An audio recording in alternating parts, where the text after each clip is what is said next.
안녕하세요. 예. 반갑죠? 예. 잠깐 같이 기도하겠습니다. 예.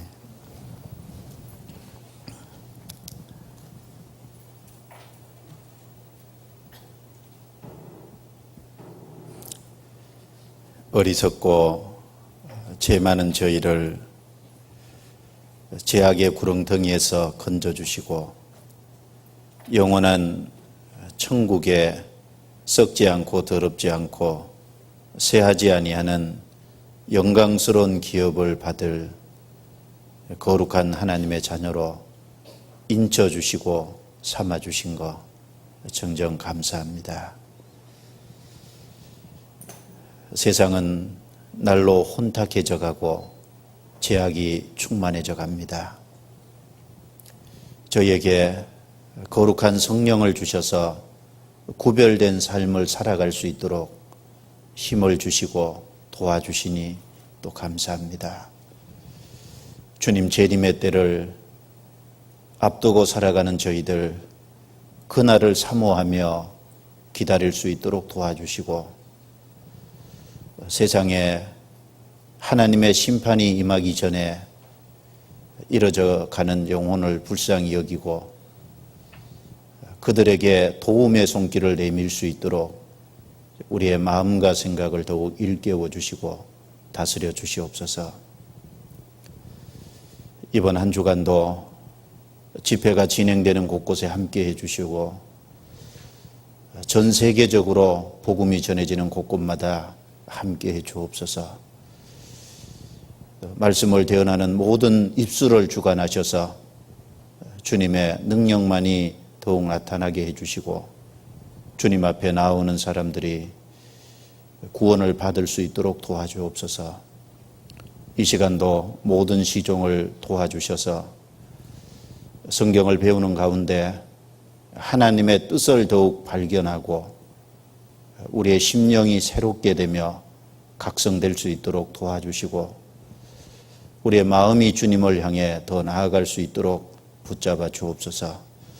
이 시간 함께하지 못한 분들 또 도와주시고 어느 곳에 있든지 동일한 은혜로서 채워 주옵소서. 특별히 저희를 젊을 때 불러주신 것 감사합니다. 주님을 위해 일할 수 있는 좋은 기회를 허락하신 주님, 허송세월하지 않도록 우리의 삶을 다스려 주시고 의미 있고 목적 있는 삶이 되도록 도와주옵소서. 모든 것 주께 의탁하오며 예수님 이름으로 기도드리옵니다. 아멘. 성경 말씀 요엘서 찾겠습니다. 요엘서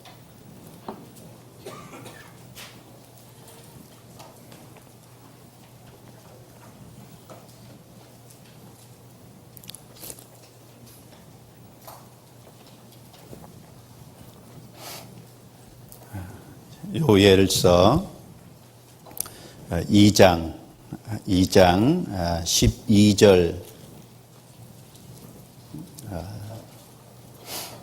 12절부터 14절까지 같이 읽도록 하겠습니다. 여호와의 말씀에 너희는 이제라도 금식하며 울며 애통하고 마음을 다하여 내게로 돌아오라 하셨나니 너희는 옷을 찢지 말고 마음을 찢고 너희 하나님 여호와께로 돌아올지어다. 그는 은혜로우시며 자비로우시며 노하기를 더디하시며 인애가 크시사 뜻을 돌이켜 재앙을 내리지 아니하시나니 주께서 혹시 마음과 뜻을 돌이키시고 그 뒤에 복을 끼치사 너희 하나님 여호와께 소제와 전제를 드리게 하지 아니하실는지 누가 알겠느냐. 그리고 28절부터 32절까지도 같이 읽도록 하겠습니다. 그 후에 내가 내 신을 만민에게 부어주리니 너희 자녀들이 장래의 일을 말할 것이며 너희 늙은이는 꿈을 꾸며 너희 젊은이는 이상을 볼 것이며 그때 내가 또 내 신으로 남종과 여종에게 부어줄 것이며 내가 이적을 하늘과 땅에 베풀리니 곧 피와 불과 연기 기둥이라. 여호와의 크고 두려운 날이 이르기 전에 해가 어두워지고 달이 핏빛같이 변하려니와 누구든지 여호와의 이름을 부르는 자는 구원을 얻으리니 이는 나 여호와의 말대로 시온산과 예루살렘에서 피할 자가 있을 것이며 남은 자 중에 나 여호와의 부름을 받을 자가 있을 것임이니라.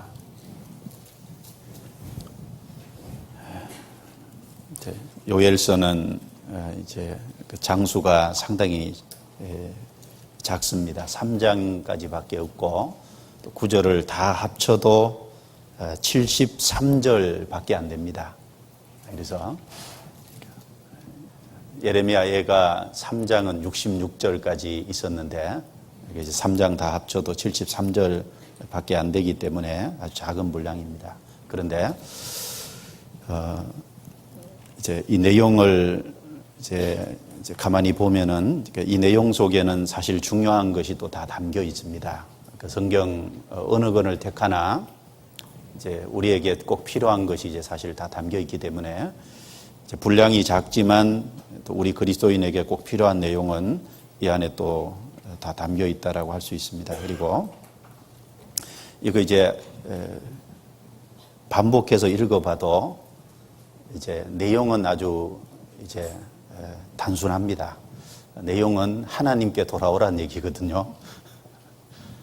내용은 이제 아주 간단합니다. 그래서 이제 옷을 찢지 말고 그 말은 이제 옷을 찢는 것은 이제 외적인 거잖아요. 그래서 외적으로 이제 옷을 찢을지라도 마음에는 정말 돌이키지 않을 수 있기 때문에 외적으로 옷을 찢는 것보다 더 중요한 건 이제 마음을 다하여 주님께로 돌아온다는 거고, 그래서 마음을 찢는다는 건 그 성경에 이제 마음의 할례를 받고 그런 표현들이 나오는데 신약 성경에 마음의 할례 받는 게 구원이라고 그랬잖아요. 그렇죠?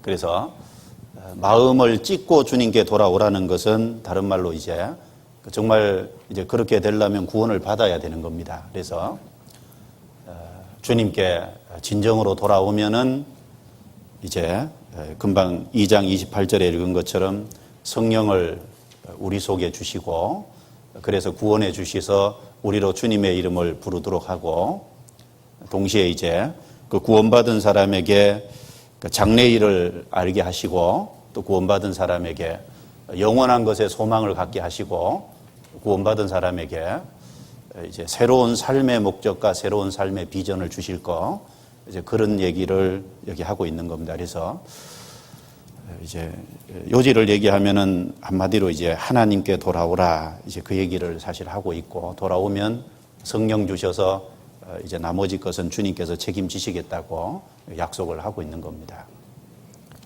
그래서 여기 정리가 그렇게 돼 있으니까 그거 이제 생각하시고 이제 우리 한번 시간이 이제 되는 대로 제가 정리하다 보니까 이제 같은 말이 자꾸 반복이 됐어요. 그래서 같은 말이 자꾸 반복이 되는데 성경도 이제 여기서도 조금 저기서도 조금 반복하니까 이제 그래서 반복하면은 더 확실하다라고 생각하시고 이해하시고 이제 보시기 바랍니다. 그리고 프린트물을 준비했으니까 프린트물을 이제 그냥 읽어가면서 이제 필요한 건 부연 설명하는 식으로 해서 이제 좀 한 시간 같이 말씀을 좀 드려보겠습니다. 이 요엘서 이 제목은 이제 원래 구약 성경 히브리어 표제가 요엘서로 되어 있습니다. 그래서 이 요엘 그럴 적에 이 선지자 이름이죠.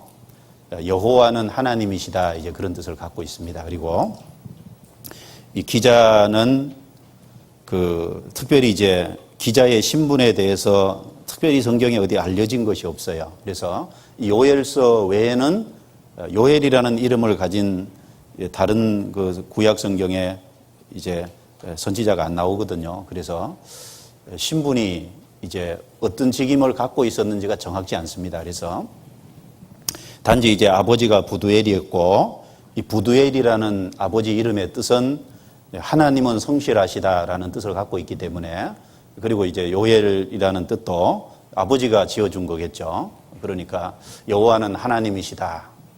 그래서 이제 그런 아버지의 이름과 아들의 이름을 이렇게 생각해 봤을 때 아마 경건한 가문 출신이지 않았을까, 이제 그런 정도, 요엘 신분을 그 정도 좀 생각해 볼 수 있을 것 같습니다. 그리고 기록 연대는 여기 이제 요엘서를 읽어보면 기록 연대가 어느 시점이라고 구체적으로 딱 명시되진 않았습니다.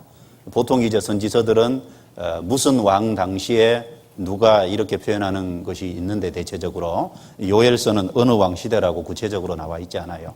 그러나 이제 여러 가지 정황을 생각해 볼 때 아마 이스라엘 남유다 왕국에 이제 요아스 왕이 통치하는 시기에 기록됐을 거라고 대부분의 이제 추정을 합니다. 그래서 요아스 왕은 이제 BC 835년에서 796년 이 시대에 이제 이스라엘 남유다를 다스렸던 왕인데, 그렇게 좀 이해하시면 되겠습니다. 그리고 시대적인 배경은 요엘 선지자의 활동 시대는 대제사장 여호야다가 아달랴를 왕위에서 몰아내고 다윗 왕권을 복원함으로써 요아스가 남유다를 통치하게 된 시기이다. 그래서 이제 이 아달랴라는 여자는 이제 우리가 아는 것처럼 아합과 이세벨, 이제 북이스라엘 왕 중에 가장 악한 왕 중에 하나가 이제 아합이잖아요. 그리고 또 남쪽에는 이제 므낫세 있는데, 이 아합 왕과 이세벨, 이 사이에서 태어난 사람이 이제 아달랴라는 사람이거든요. 근데 이 아달랴가 남유다의 여호람이라는 이제 왕하고 이제 결혼을 했어요. 결혼을 해서 그 자식을 낳았는데, 그 자식이 죽고 난 다음에 자기가 그 왕권을 차지했죠. 그 왕권을 차지했는데, 왕권을 차지하면서 다른 사람을 싹 죽였습니다. 그런데 이제 여호야다라는 대제사장이 이제 그 아달랴가 이제 다윗의 후손들을 다 죽인 상황에서 요아스라는 이 이제 어린 아이를요 몰래 숨겼어요. 몰래 숨겨서 나중에 이제 성전 안에서 기르다가 나중에 이제 왕으로 세우면서 아달랴를 이제 축출해냅니다. 그래서 다윗 왕권을 복원한 그 시대, 그래서 그렇게 이해하시면 되겠습니다. 그리고 이 시기는 아수르가 근동 지역의 강국으로 등장하기 이전이므로 팔레스타인 지역에서 남북 이스라엘, 그리고 또 베니게, 또 이제 블레셋, 에돔, 그리고 남쪽에 이제 애굽, 이런 열강들이 이제 대립하던 그런 시기고, 그리고 이제 이 요엘서가 기록될 당시에 1장의 내용은 메뚜기 재앙이 나오거든요. 그래서 메뚜기 재앙으로 인해서 또 이제 기근으로 인해서 이스라엘에 아주 먹을 것이 없을 정도로 전 국토가 이제 항폐하게 되고, 거기다 이제 극심한 가뭄으로 기근 사태까지 겹쳐서 백성들이 이제 불안과 공포 가운데 있는 그런 상황에서 도대체 이 메뚜기 재앙이라고 하는, 그리고 이 심한 가뭄이라고 하는 이 원인이 도대체 어디에서 왔을까? 이제 백성들은 이제 그런 생각을 가졌겠죠. 그래서 그런 의문을 품게 되는 그 시기에 하나님이 아마 요엘 선지자를 보내서 이스라엘 백성들이 그렇게 메뚜기 재앙을 당하고 극심한 가뭄을 받는 것이 죄 때문에 그렇고, 그래서 그들이 돌이킬 것을 이제 해결을 촉구하고, 또 그리고 이제 메뚜기 재앙이라는 것은 단순히 그 시대 메뚜기 재앙으로 끝나는 게 아니라, 그 메뚜기 재앙은 훗날 하나님이 인류의 역사의 마지막 종말에 하나님께서 심판하실 그 여호와의 날에 대한 하나의 예표, 메뚜기 재앙은 하나의 그 미래의 심판의 예표라고 하는, 그걸 이제 일깨워서, 그래서 이스라엘 백성들에게 이제 돌이키고 하나님께 나와서 하나님을 의지하고 살 수 있도록 하기 위해서 요엘서를 기록해 주셨다라고 할 수 있습니다. 그리고 요엘서의 주제들입니다. 요엘서의 주제들 2페이지 넘겨보죠. 2페이지.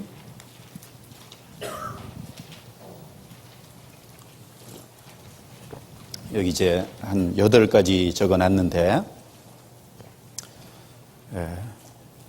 이제 이 요엘서를 보면은 이제 여호와의 날이라는 단어가 이제 아까 얘기한 것처럼 많이 나오거든요. 한 5번 정도가 반복이 되는데, 여호와의 날은 이제 심판을 얘기하죠. 그런데 이 여호와의 날은 단순히 이제 심판을 얘기하는 거지만, 그러나 이제 심판만 얘기한다기보다는 심판을 얘기하면서 동시에 구원이라고 하는 양면성도 얘기하고 있는 거예요. 그래서 하나님께서 이제 지옥 이런 얘기하면은 지옥만 얘기하려는 게 아니죠. 지옥을 얘기하면서, 지옥은 틀림없이 심판이거든요. 그런데 그 지옥을 얘기하면서 지옥에 형벌이 있기 때문에 돌이켜야 될, 그렇죠. 그래서 이제 심판을 선언하지만 심판의 그 내용에는 또한 동시에 구원이라는 양면서도 동시에 갖고 있습니다. 그리고 그 십자가에 예수님이 죽으셨을 때, 십자가는 은혜죠. 십자가는 이제 예수님이 우리 죄를 위해서 죽고 우리의 모든 형벌을 대신 담당하고 우리 죄값을 치러서, 예수님 피를 흘려서 우리 죄값을 갚아놨잖아요. 그런데 그 십자가도 사실 양면성이 있는 겁니다. 십자가는 틀림없이 은혜죠. 은혜인 동시에 뭐예요?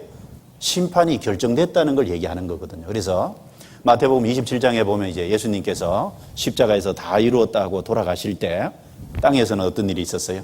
땅이 깨어지고 바위가 터졌다고 돼 있잖아요. 그게 뭐냐면 십자가는 틀림없이 은혜예요.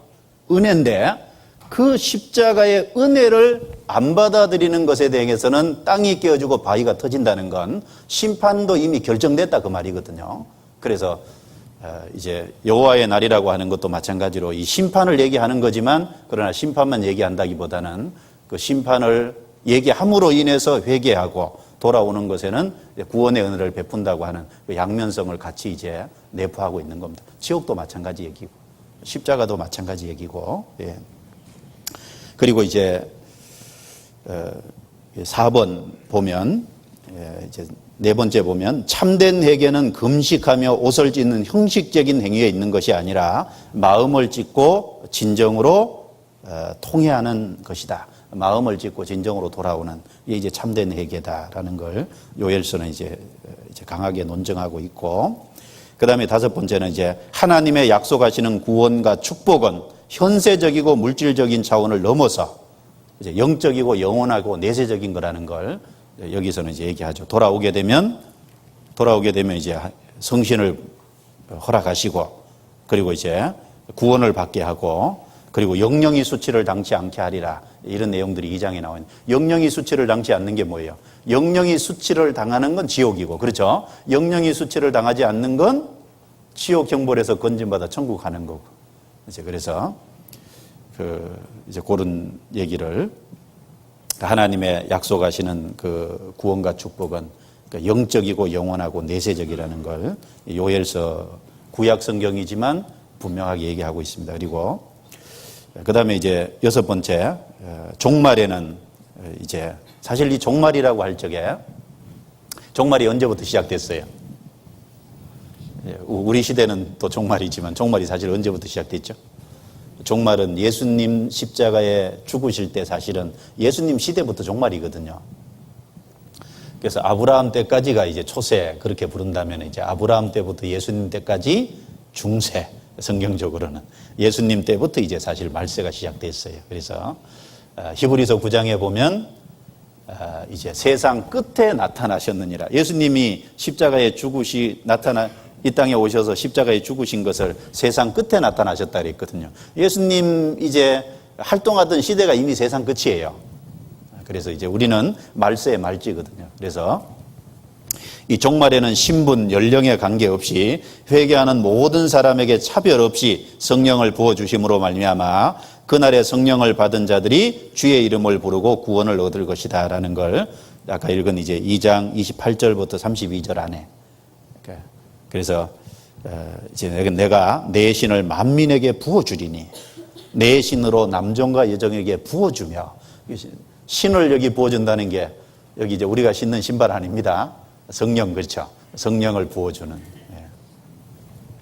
그러니까 성령을 부어주고, 그러니까 성령을 받는 사람이 이제 구원을 받게 될 것을 이제 얘기하고, 그리고 이제 메뚜기 재앙을 얘기하면서, 메뚜기 재앙은 이스라엘 지역에 국한됐지만 앞으로 여호와의 날이라고 하는 이 마지막 심판은요, 이스라엘 땅이 아니라 이제 전 우주적입니다. 그렇죠? 그러니까 지구뿐 아니라 이제 그날에는 땅만 아니라 하늘도 진동하리라 그랬죠. 그 여호와의 날은 이제 마지막 전 우주적인 하늘까지 포함되는 이제 그 심판이라는 걸 이제 우리에게 일깨워주고 있습니다.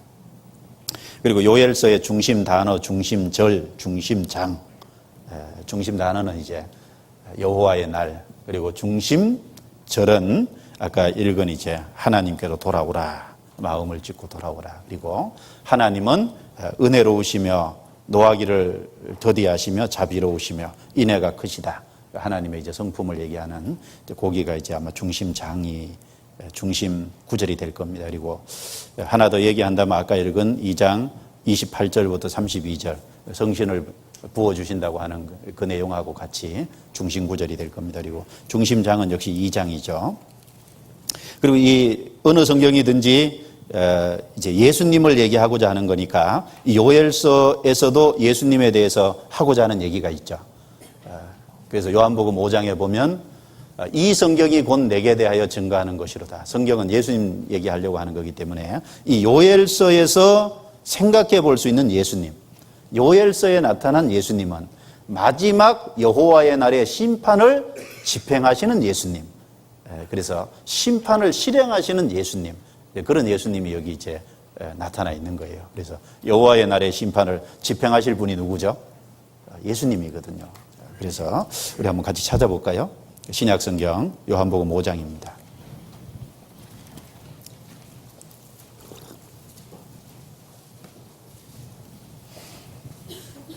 요한복음 5장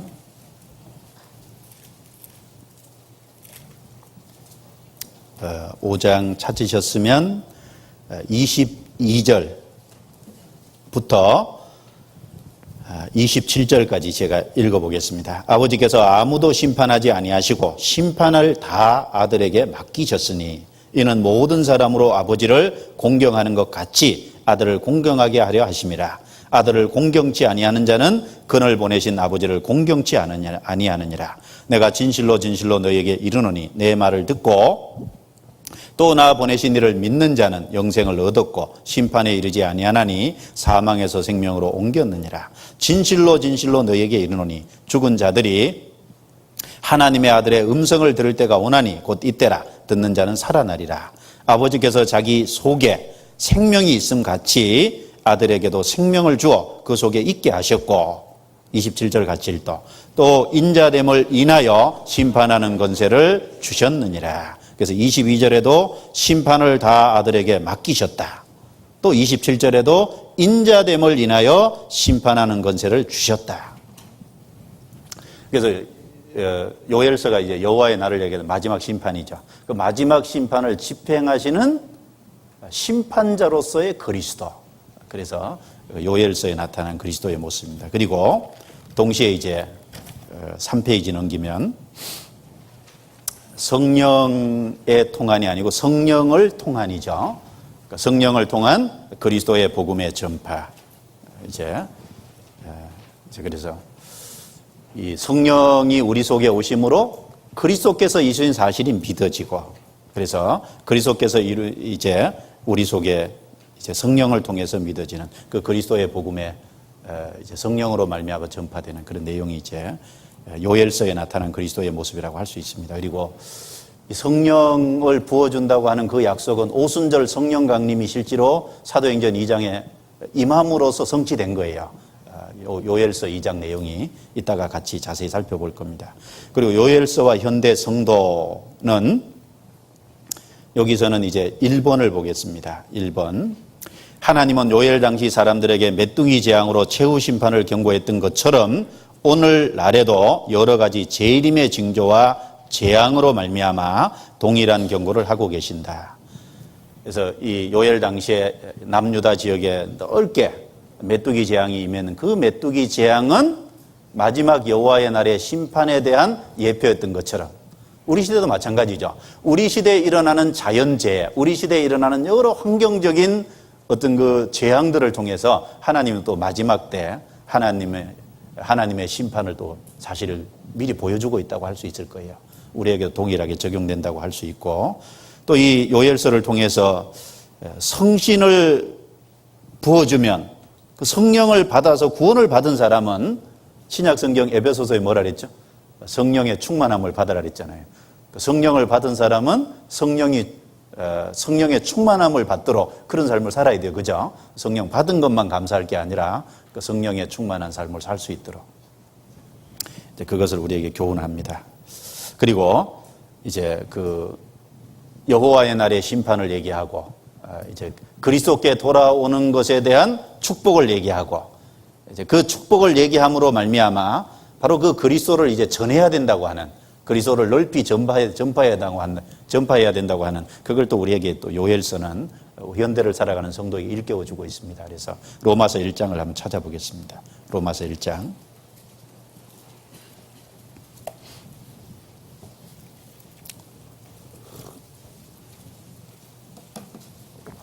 로마서 1장 14절 15절 같이 읽어보겠습니다. 헬라인이나 야만이나 지혜 있는 자나 어리석은 자에게 다 내가 빚진 자라. 그러므로 나는 할 수 있는 대로 로마에 있는 너희에게도 복음 전하기를 원하노라. 자, 바울 사도는 헬라인이나 야만이나 지혜 있는 자나 어리석은 자에게 다 내가 빚진 자라. 이 복음 전할 어떤 그 책임을요, 복음 전할 책임을 바울 사도는 내가 빚을 졌다, 이렇게 빚진 자의 심정을 가졌다는 거예요. 여러분, 빚을 지고 있으면 어때요? 이게 이제 갚아야 되는데 항상 부담이 있죠. 빚 져 보셨어요? 빚지면 이제 갚아야 된다는 부담이 있잖아요. 자나깨나 이 빚 빨리 갚아야 되는데, 그런데 이제 우리가 복음을 받은 이후에 그 복음을 전해야 될 어떤 그 책임을 빚진 자의 심정처럼 바울이 가졌다는 거예요. 내가 다 빚진 자라. 그래서 우리도 이제 잃어진 영혼을 보면은 우리 마음에요, 빚진 자의 심정처럼 내가 저 사람한테 복음을 전해야 되는데 그게 우리 마음이 사실 돼야 되거든요. 그래서 15절에 보면 그러므로 나는 할 수 있는 대로 로마에 있는 너희에게도 복음 전하기를 원하노라. 나는 모든 사람들에게 빚진다고 하는 마음을 가졌기 때문에 내가 이제 로마에 간 적이 없지만 기회가 된다면 내가 로마에 가서도 복음을 꼭 전하고 싶다. 이런 바울의 이제 자기의 마음을, 이 마음이 우리 마음이 돼야 될 거예요. 잃어진 영혼을 보면 이제 그런 마음이 돼야 될 겁니다. 그래서 이 요엘서는 심판을 경고하고 또 돌아오는 자에 대한 축복을 약속하고 이걸 통해서 이제 이 그리스도께 돌아오는 자의 축복이 얼마나 크다는 걸 알고 이제 그것을 이제 전파해야 된다고 하는 이제 그런 걸 우리에게 이제 일깨우는, 우리 현재를 살아가는 우리에게 일깨우고 있습니다. 그리고 요엘서의 특징입니다. 요엘서의 특징은 요엘서가 이제 3장 또 73절 아주 짧게 돼 있지만은 이 요엘서의 내용이 이제 여러 군데 인용이 돼 있어요. 이 선지서 중에 사실 이사야서가 상당히 일찍 기록된 선지서가 이사야 선지서거든요. 그런데 이사야 성경보다 더 선지서로서는 먼저 기록된 게 사실 요엘서예요. 선지서로는 가장 이제 먼저 사실 아마 기록된 것이 요엘서라고 할 수 있을 겁니다. 그래서 이 요엘서의 내용이 이사야서에도 인용이 돼 있고 예레미야 성경에도 인용이 돼 있고 그리고 요한계시록에도 인용이 돼 있고 그리고 이 요엘서의 내용이 사도행전에도 인용이 돼 있고 아주 여러 군데 인용이 돼 있어요. 그래서 짧은 성경이지만 여러 곳에 인용돼 있다는 그 특징적인 것이 있고, 그 다음에 이제 3번에 보면 이 사도행전은 이제 사도들 속에 성령이 역사해서 오순절에 성령이 강림함으로, 오순절의 성령은 뭐죠? 구약 성경에 약속했던 성령이거든요. 그리고 오순절 성령은 예수님이 죽으시고 부활하신 이후에 승천하시면서 내가 약속한 성령을 보내기까지 너희는 이제 예루살렘에 머물러 있으라 그랬잖아요. 예수님이 약속했던 성령이에요. 그렇죠? 예수님이 죽으시고 부활하고 승천하시면서 약속했던 성령. 그 성령이 오순절날 임한 거예요. 그래서 신약시대는 이제 사도들 속에 성령이 임함으로 복음이 전해지는, 그래서 구약의 요엘서에 약속한 성령이 사도행전 2장에 임한 거거든요. 그런 의미에서 요엘서를 구약의 성령행전이다 이렇게 이제 표현을 해요. 그래서 그런 것이 이제 특징이다라고 생각해 볼 수 있을 겁니다. 그리고 4페이지입니다. 내용 구성. 요엘서를 넘기시죠. 요엘서 넘겨두시고 이제 1장 1절은 이제 이 요엘서를 쓰는 사람 기록하는 그 요엘 자신의 신분을 이제 간략하게 기술한 겁니다. 바로 부두엘의 아들이다라고 하는 간단한 신분을 기술한 거. 그리고 요엘서 전체는 이제 두 부분으로 크게 이제 단락이 구분됩니다. 먼저는 여호와의 날에 대한 경고와 회개, 경고를 하면서 이제 동시에 회개를 촉구하는 전반부가 있고, 그 다음에 이제 선민 이스라엘에 대한 구원 약속. 그래서 이제 그것이 후반부 단락으로 해서, 그리고 이제 요엘서 1장은 전반부에 1장 2절부터 20절까지 메뚜기 재앙. 그러니까 메뚜기 재앙에 대한 그 이제 남유다에 있었던 메뚜기 재앙을 여기 사실적으로 묘사한 거고, 그 다음에 2장 1절부터 11절까지는 앞으로 메뚜기 재앙을 통해서 그 미래에 임할 여호와의 심판의 전조니까 그 미래에 임할 여호와의 날을 이제 또 경고한 거고, 그 다음에 그 미래에 임할 여호와의 날을 경고하면서 12절부터 17절까지는 돌아오라는 말씀을 한 겁니다. 쉽게 말하면 회개를 촉구한 거죠.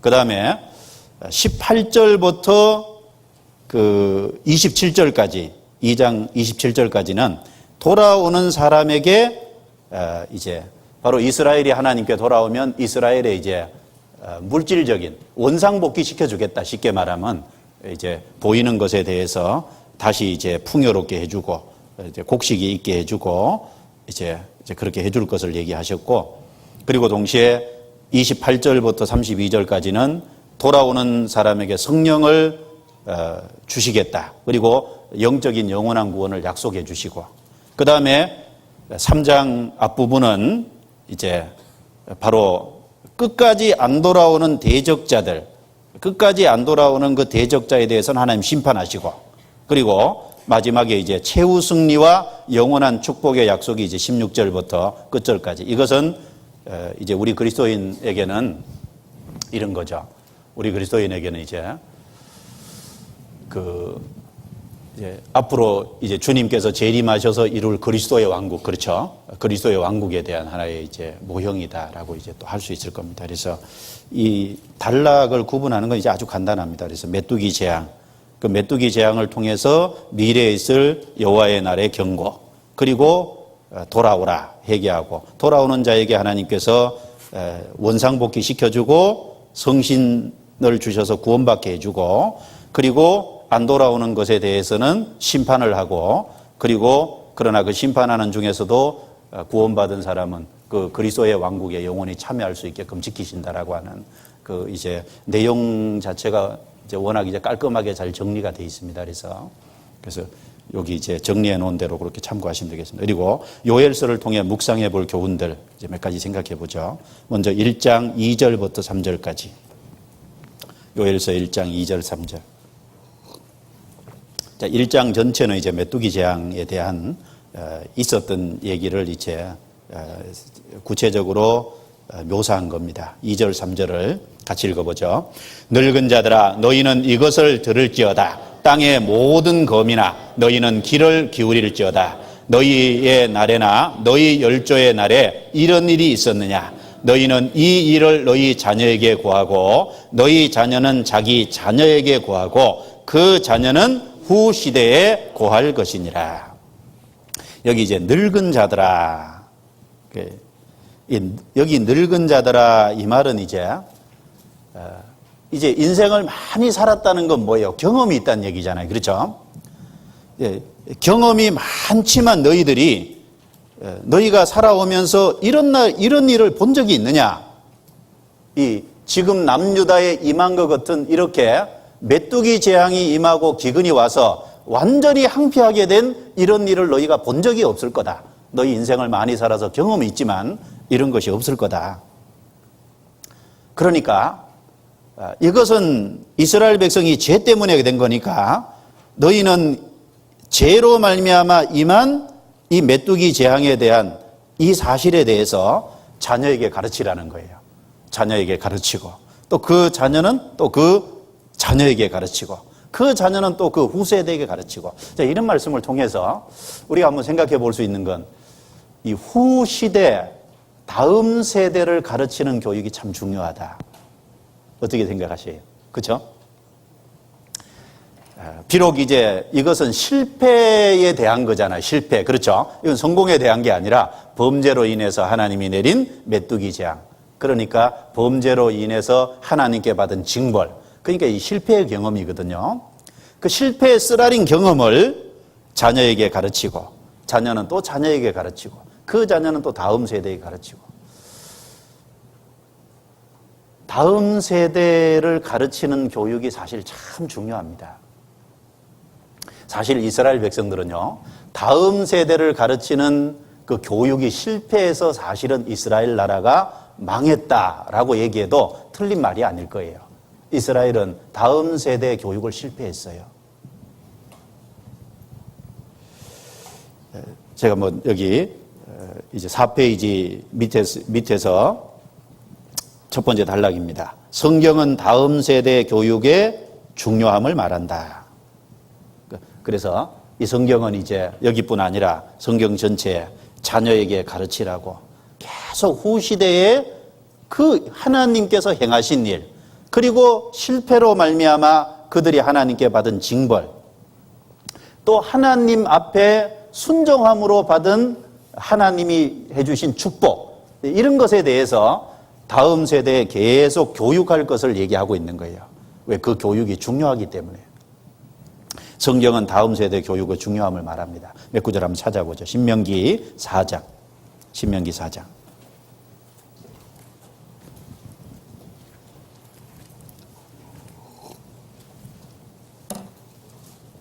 신명기 4장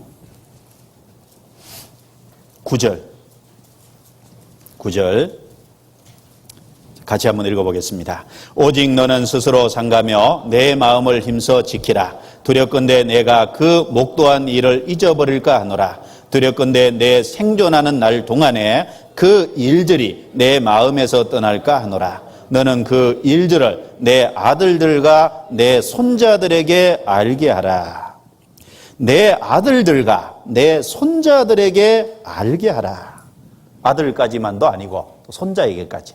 아들들과 손자들에게 알게 하라.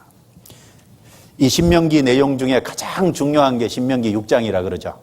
이스라엘 백성들이 셰마라고 일컬어지는 신명기 6장에도 자녀 교육 얘기를 하잖아요. 신명기 6장 넘겨보겠습니다.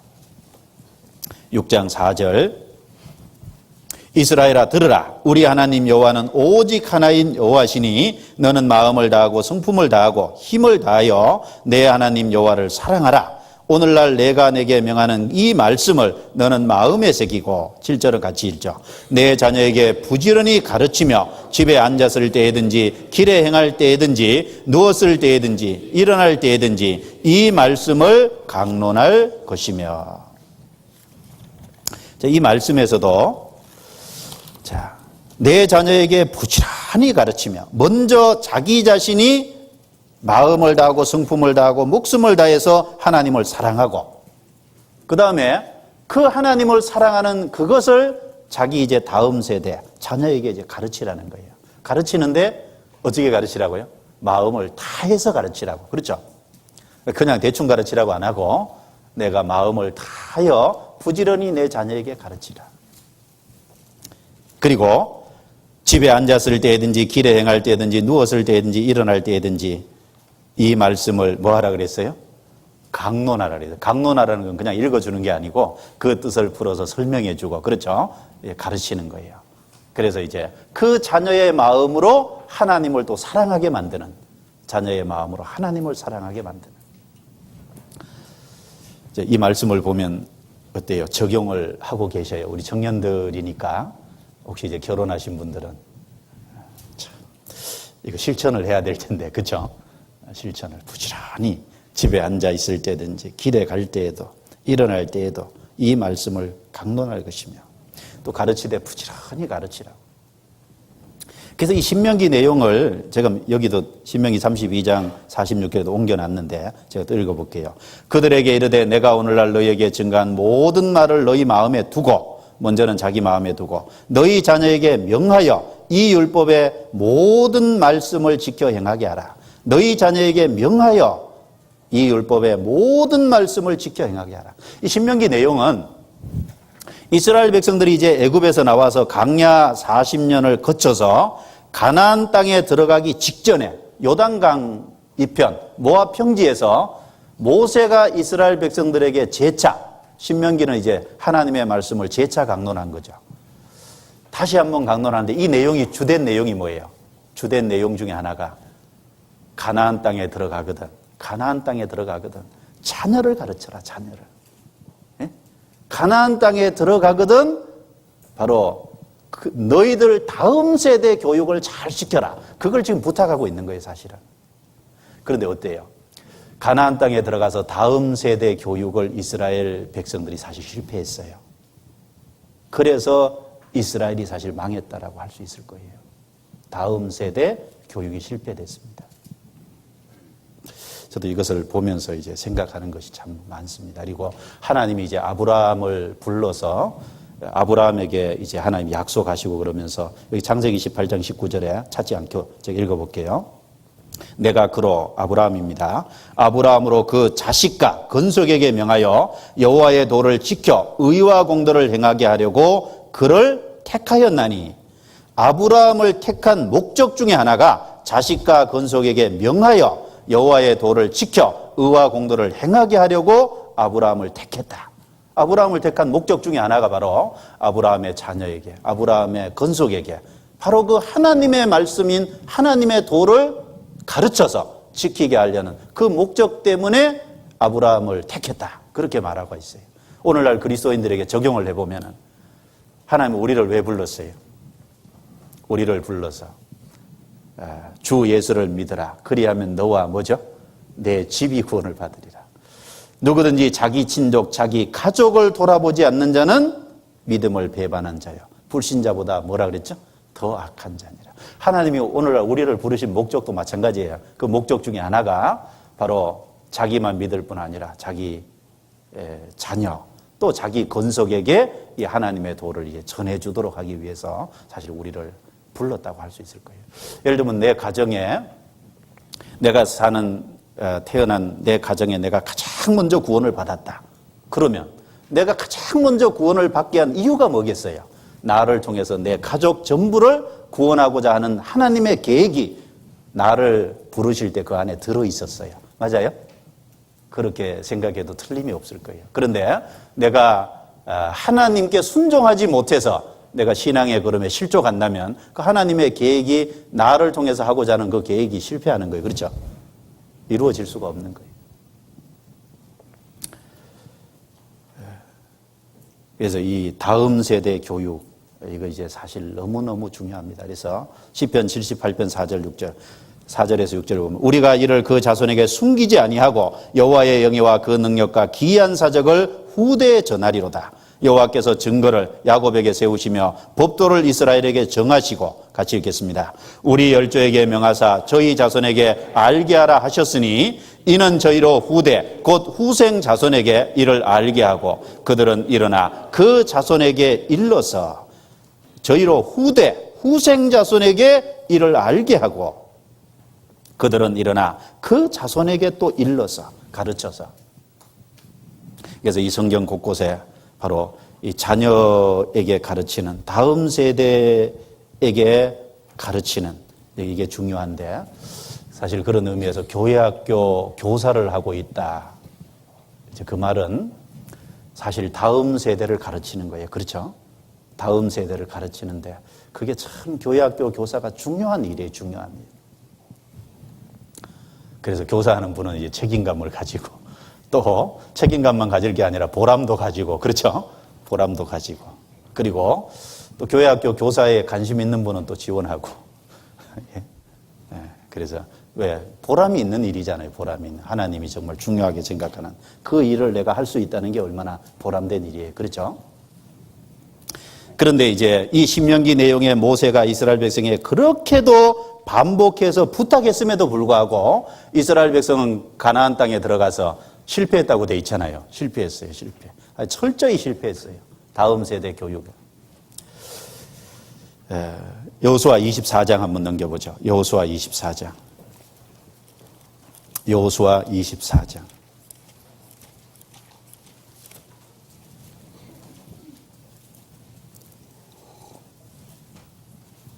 31절.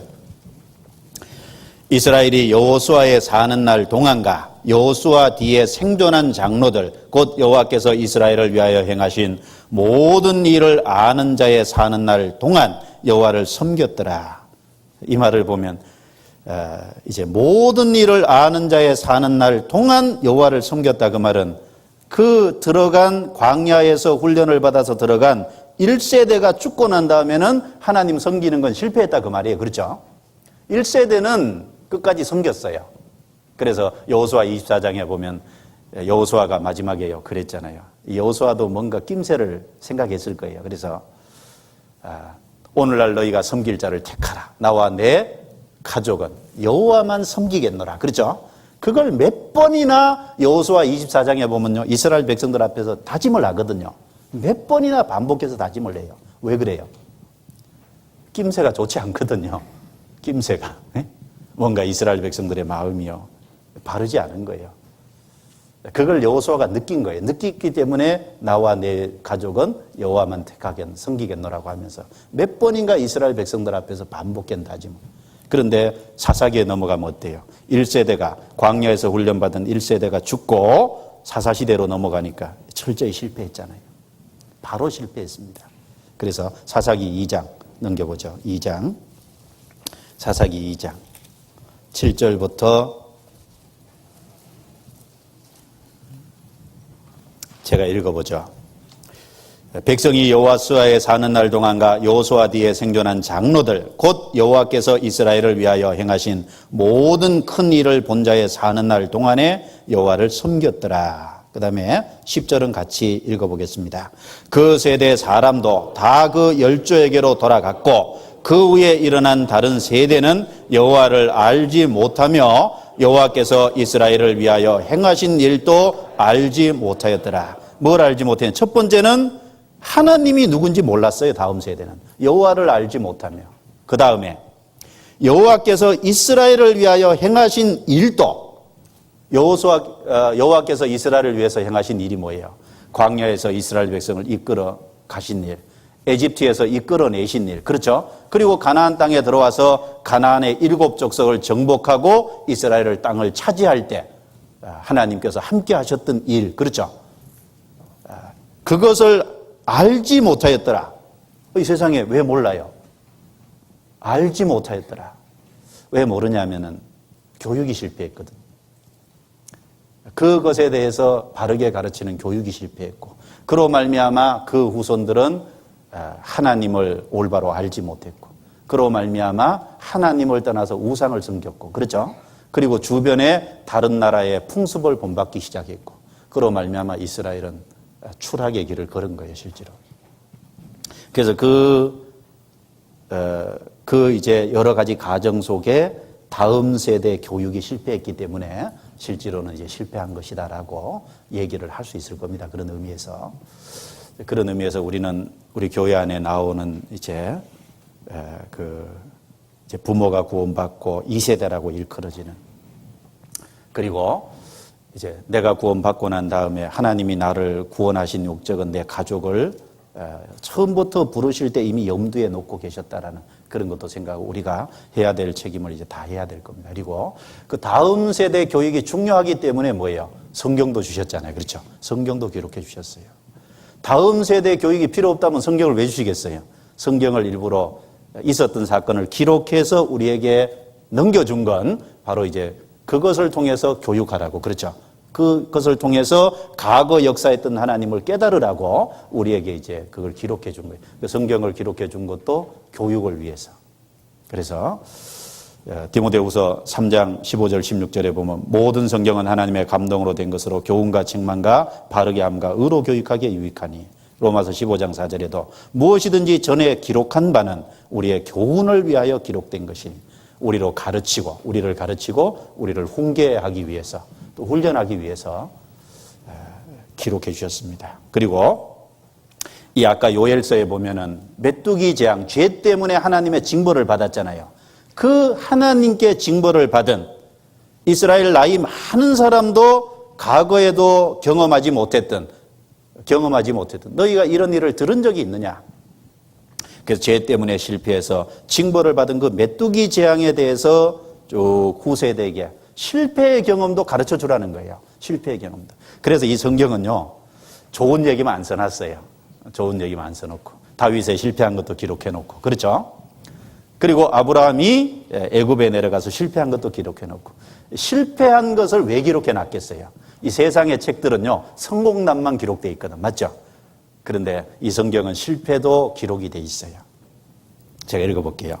5페이지 4번입니다. 사람들은 성공 사례는 자랑스럽게 이야기하지만 쓰라린 실패의 경험은 말하기를 좋아하지 않습니다. 그러나 실패의 경험은 사람들에게 실패로 인한 원인과 쓴 결과를 미리 알게 하므로 같은 실수를 되풀이하지 않도록 경각심을 일깨우며 더 나아가 승리하며 성공하는 삶을 위한 참된 지혜를 얻도록 하기 때문에 이제 실패담도 가르치라고. 그래서 하나님이 가르치라고 말만 하는 게 아니라 기록해 주셨어요, 우리에게. 그래서 고린도전서 10장에도 보면 쭉 이스라엘이 광야에서 실패한 거, 너희는 우상 숭배하지 말라, 그렇죠? 저희와 같이 원망과 불평하지 마라. 그들은 원망과 불평하다가 망했으니까. 이 모든 일이 너희에게 거울이 되고 말세를 만난 우리의 경계로 기록하셨느니라. 그래서 실패담도. 그래서 우리가 자녀를 교육할 적에 우리의 삶에 정말 주님께 불순종해갖고 실패한 것이 있다면 그걸 자녀에게 또 가르칠 수 있을 거예요. 그렇죠? 우리의 경험 속에 있었던 것도. 또 우리가 간증하고 모임하고 서로 나눌 때 잘한 것만 얘기해요? 잘한 것만 얘기하는 게 아니라 우리 삶에 주님을 따라가는 길에 실패하고, 그렇죠? 거기서 받은 어떤 그 교훈들, 그렇죠? 그런 것도 또 형제 자매들 속에 같이 나눌 수 있을 거예요. 이해되겠죠? 근데 어떤 분은 이제 잘못했다고만 쭉 얘기하고 거기를 통해서 뭔 교훈이 없이 그냥 잘못했다는 것만 쭉 나열하는 건 옳지 않아요. 아시겠죠? 그래서 어쨌다는 거예요. 그래서 어쨌다는 거예요. 간증할 때도 정말 내가 실패했으면 실패를 통해서 뭔가 배운 게 있어야 되잖아요. 그죠? 그 배운 걸 얘기할 때 이제 유익이 되는 거지. 잘못했다고만 쭉 얘기하면 그래서 뭐 어쨌다는 거예요. 그래서 실패의 경험을 통해서 가르침 받은 내용도 같이 나누는 것이, 그게 이제 우리 교회에서 모임이요, 그게 참 유익해요.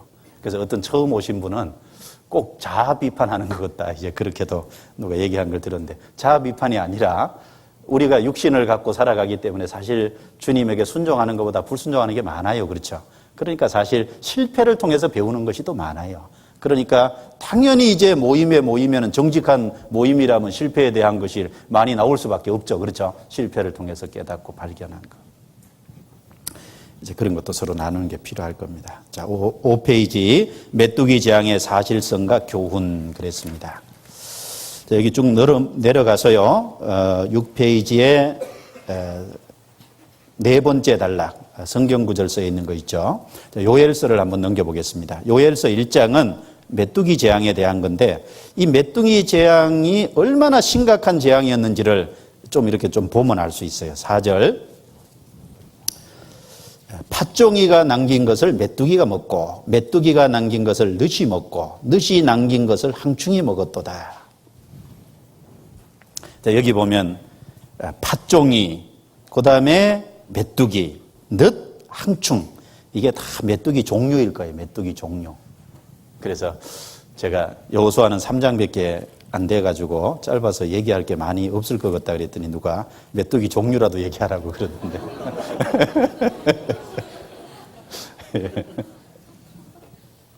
메뚜기 종류 얘기해서 뭐 하겠어요. 예. 메뚜기 연구에도 필요 없을 겁니다. 그런데 이제 이 메뚜기들이 이제 이 작은 것부터 아마 큰 것까지 언급한 것 같은데, 팥종이가 난 것을 메뚜기가 남긴 것을 늑이 남긴 것을 항충이. 그러니까 이스라엘의 남유다 지역에요, 완전히 항폐하게 된 거예요. 어느 정도냐면은 5절, 6절. 5절, 6절 제가 읽어볼게요. 무릇 취하는 자들아 너희는 깨어 울지어다. 포도주를 마시는 자들아 너희는 곡할지어다. 이는 단 포도주가 너희 입에서 끊어졌음이니라. 이는 한 이족이 내 땅에 올라왔습니다. 이 이족이 이제 메뚜기죠. 그들은 강하고 무수하며 그 이는 같이 읽습니다. 사자의 이 같고 그 어금니는 암사자의 어금니 같도다. 그들이 내 포도나무를 멸하며 내 무화과나무를 긁어 맑게 벗겨서 버리니 그 모든 가지가 하얗게 되었도다. 야, 메뚜기 대단하죠? 메뚜기가요, 이 암사자의 이빨이 어금니 같대요. 그래서 포도나무, 무화과나무, 이런 나무들을 막 그냥 껍질을 벗겨가지고 갉아 먹어서요, 그냥 하얗게 돼버렸어요. 여러분, 그 나무의 껍질이 완전히 벗겨놓으면 말라 죽죠? 위에는 이제 다 말라 죽어요. 수분이 올라갈 수 없잖아요. 그렇죠? 이렇게 되니까 이제 나무들이 이제 결실을 못 하는 거예요. 그리고 이제 이 나무만 갉아 먹은 게 아니라 지나가면서 이렇게 풀이나 채소나 곡물도 막 싹 갉아 먹어버린 거예요. 그래서 요엘서 1장 10절에도 한번 보세요. 10절. 밭이 항마하고 토지가 처량하니 곡식이 지나여 새 포도주가 말랐고 기름이 다하였도다. 포도나무 껍질을 다 벗겨놨으니까 포도 소출이 없게 돼 있고, 무화과나무를 다 이렇게 갉았고, 그러니까 이제 기름을 이제 구할 수가 없죠, 사실은. 그 다음에 12절. 포도나무가 시들었고 무화과나무가 말랐으며 석류나무와 대추나무와 사과나무와 및 밭의 모든 나무가 다 시들었으니 이러므로 인간의 희락이 말랐도다. 이 땅에 이제 수확의 기쁨이 있잖아요. 그렇죠? 수확의 기쁨. 그리고 그 수확해서 그걸 이제 먹고 누리는 즐거움이 있는데, 이 나무가 완전히 다 말라서 시들어 죽어버리니까 인간의 이제 희락이 말랐도다. 그렇게 표현도 여기 하고 있고, 18절부터 20절입니다. 또 뒤쪽에 제가 읽어보죠. 생축이 단식하고 소떼가 민망히 하니 이는 꼴이 없음이라. 양떼도 피곤하도다. 여호와여, 내가 주께 부르짖으니 불이 거친 들의 풀을 살랐고 불꽃이 밭의 모든 나무를 살랐음이니이다. 들짐승도 주를 향하여 헐떡거리오니 시내가 다 말랐고 들의 풀이 불에 탔음이니라. 꼴이 없어서 소떼가 민망히 한대요. 양떼도 피곤하고, 그리고 들짐승도 마실 물이 없어서 헐떡거리고, 이스라엘 땅이 이제 아주 처참하게 된 거예요. 자, 이 요엘서 1장은 실제로 일어난 메뚜기 재앙을 생생하게 묘사하는데, 제가 이 책에서 좀 카피를 한 건데요. 메뚜기 재앙에 대한 것을 실제로 목격한 목격담을 여기 적어 놓은 내용들인데, 이걸 보면 이제 요엘서 1장 내용이 조금 실감이 날 것 같아서 이제 옮겨놨어요. 제가 한번 읽어볼게요. 6페이지. 요엘서 1장은 그 밑에입니다. 작은 메뚜기는 성충이 되면 날뛰어가면서 전진하여 모든 푸른 것을 먹어치운다. 메뚜기의 대구는 불태우는 불보다는 천천히 행진하지만 그것이 초래하는 항폐는 처참한 데가 있다. 소맥이나 대맥, 이건 이제 곡식이죠. 밭, 포도밭, 뽕나무밭, 감람나무나 무화과나무의 잎목을 2-4시간 내에 나무 껍질까지 먹어치워버리는 것이다. 나무 껍질까지. 그래서 이 대군이 통과한 후에는 토지는 불모지가 되고, 그래서 로마인들은 메뚜기 대군을 토지를 불살라버리는 패거리 이렇게 이제 불렀답니다. 그리고 그 밑에서요, 하나, 둘, 8째 줄입니다. 메뚜기는 왕이 없고 지도자도 없으나 겁에 질리는 일도 없고 대오를 이루고 무엇인가 내쫓기는 것처럼 동일 방향으로 전진하고 어떤 장애가 있어도 방향을 바꾸는 일이 없다. 우리 잠언 30장에 보면 이제 인군이 없어도 다 떼를 지어 나아가는 메뚜기와 그런 말이 있죠. 인군이 없어도 다 떼를 지어 나아가는 메뚜기. 그걸 이제 생각해야 합니다. 그래서 BC 125년에 밑에 2번째 줄이죠. 그러한 사례가 일어났던 기록이 있다. 그래서 반란네프의 저서 중에서 이제 어떤 책에서 인용하는 걸 제가 그냥 옮겨놨습니다. 그리고 7페이지 조금 더 볼까요? 톰슨이라는 사람이 써놓은 책에 보면 두 번째 줄입니다. 7페이지. 우리들은 고랑을 파고 불을 놓아서 산더미같이 털썩 주저앉히고 메뚜기를 죽이기 위해서 때리든지 태우든지 하게 된다. 그러나 그런 일은 아무런 도움이 되지 못한다. 인간이 조치하려고 조치해봐도 안 된다는 거예요. 메뚜기 대군을 막을 수가 없다. 그리고 톰슨이라는 사람이 쓴 그 글의 밑에서부터 다섯째 줄. 이동해 나가는 도중 모든 푸른 것들을 집어삼켜 버린다. 그것도 놀랄 정도로 신속하게 먹어버린다. 소음은 머나먼 산림에 내려 붙는 격심한 비 소리와 같다. 메뚜기 떼가 지나가는 그 소리가요, 비 소리와 같대요. 그리고 그 밑에 줄입니다. 내 집 정원을 항폐케 한 일이 끝나자 메뚜기 대군은 도시를 침략하고 항폐케 하며 돌아다녔다. 메뚜기 대군이 내는 소음은 대군대가 밀려오면서 내는 소음과 같은 것이었다. 그리고 그 밑에 줄에 이런 작은 생물에서 믿기 어려운 힘이 있는 것은 톡과 같은 이를 가지고 지상의 초류를 모조리 먹어치워버리는 것이다. 톡과 같은 이를 가졌대요. 그래서 지상의 초류는 모조리 식물을 먹어버리는 거예요. 곡물을 먹어치운 후 메뚜기 대군은 포도나무 콩 종류, 포도나무 더디에는 쓴맛이 강한 대마에까지 습격을 가했다. 그래서 이제 성문학 평론 1865년 10월호에 이제 언급된 내용을 이제 여기 옮겨놓은 겁니다. 그 위 내용을 통해 메뚜기 떼의 가공할 위력을 알 수 있을 것이다. 그래서 요엘서 1장 2절에 늙은 자들아, 나이가 많아서 이제 경험이 많은 사람도 너희의 날에나 너희 열조의 날에 이런 일이 있었느냐. 참 이 메뚜기 대군에 한번 지나가면 엄청나기 때문에 너희 열조의 날, 너희 날에도 이런 일을 경험해 보지 못했지 않느냐. 근데 사실 이 메뚜기 떼가 지나간 건 애굽에서 출애굽 때 있었죠. 하나님이 내린 메뚜기 재앙. 그것도 이제 비슷해요. 한번 볼까요? 출애굽기 한번 넘겨보겠습니다. 출애굽기 10장이죠. 출애굽기 10장.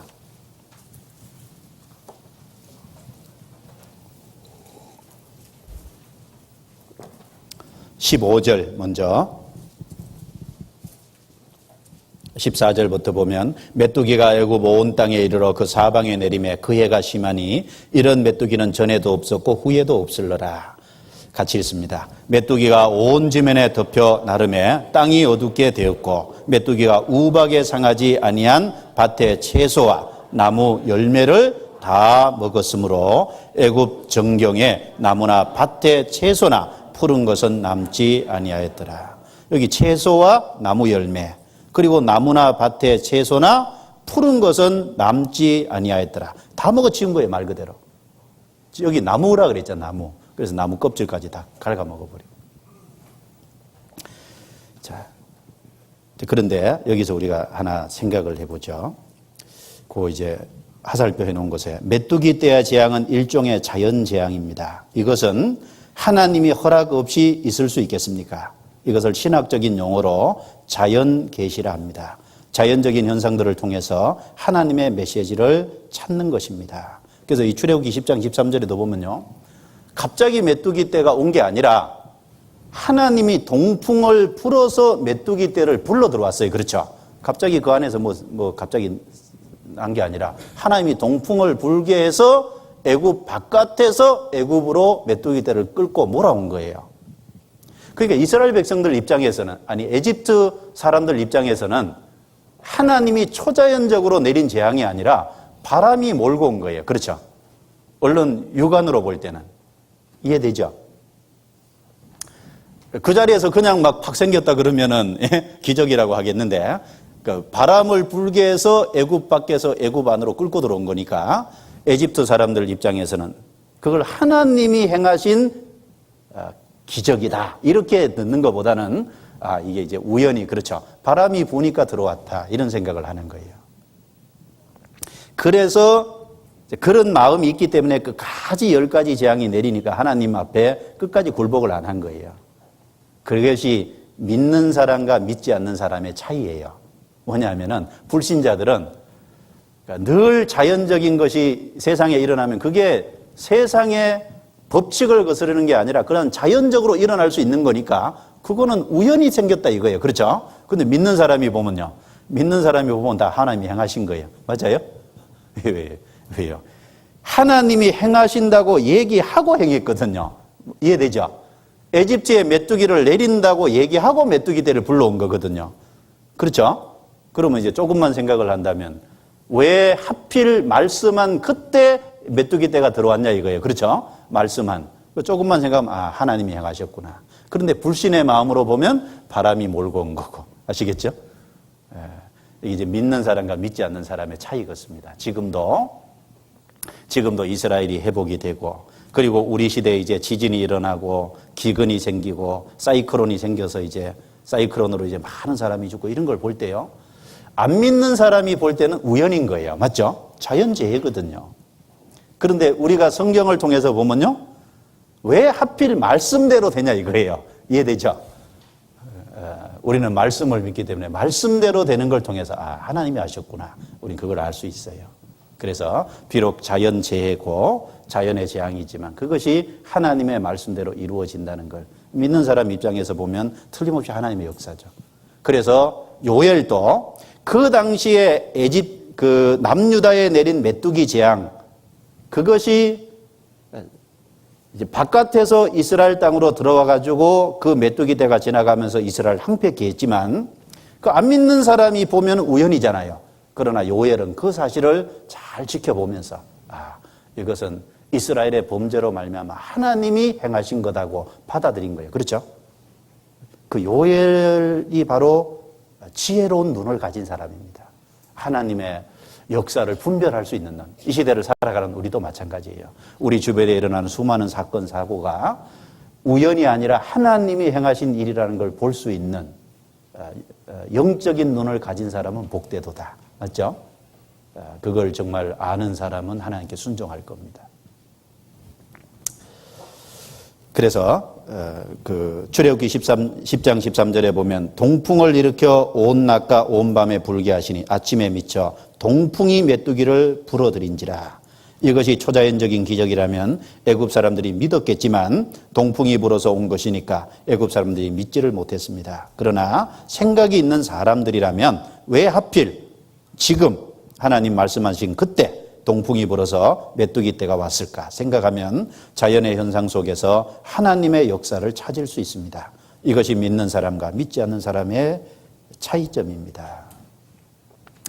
그래서 우리도 우리 주변에 생기는 수많은 자연 현상을 보면서 그것이 하나님이 행하시는 역사라고 하는 것을 찾고 또 그걸 느끼고 볼 수 있는 신령한 눈을 가졌다면 그런 형제 자매들은 복됩니다.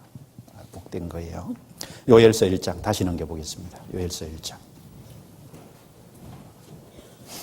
7페이지 요엘서 1장 4절.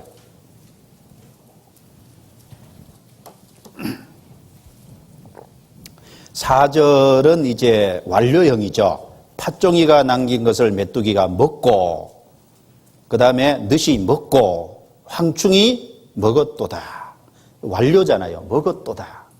그런데 15절을 같이 읽어보겠습니다.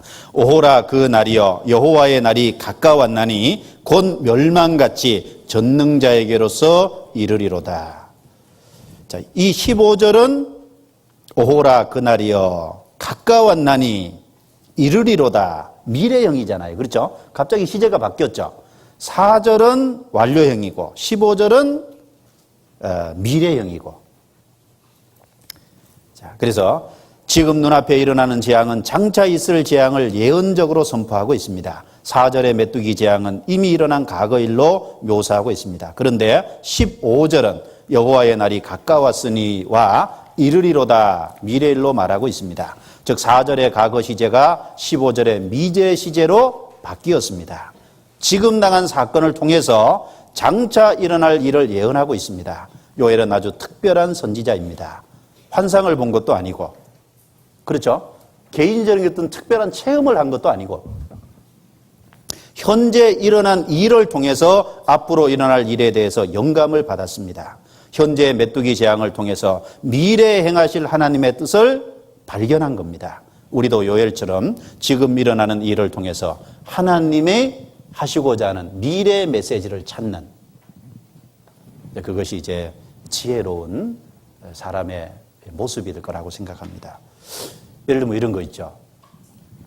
예수님께서 그 누가복음 13장에 보면요, 이제 빌라도가 이제 갈릴리 한 사람을 이 성전 안에서 죽여서 제사 드리는 제물에 섞었어요. 그래서 이제 어떤 사람이 이제 예수님께 물었어요. 예수님, 세상에 그럴 수가 있습니까?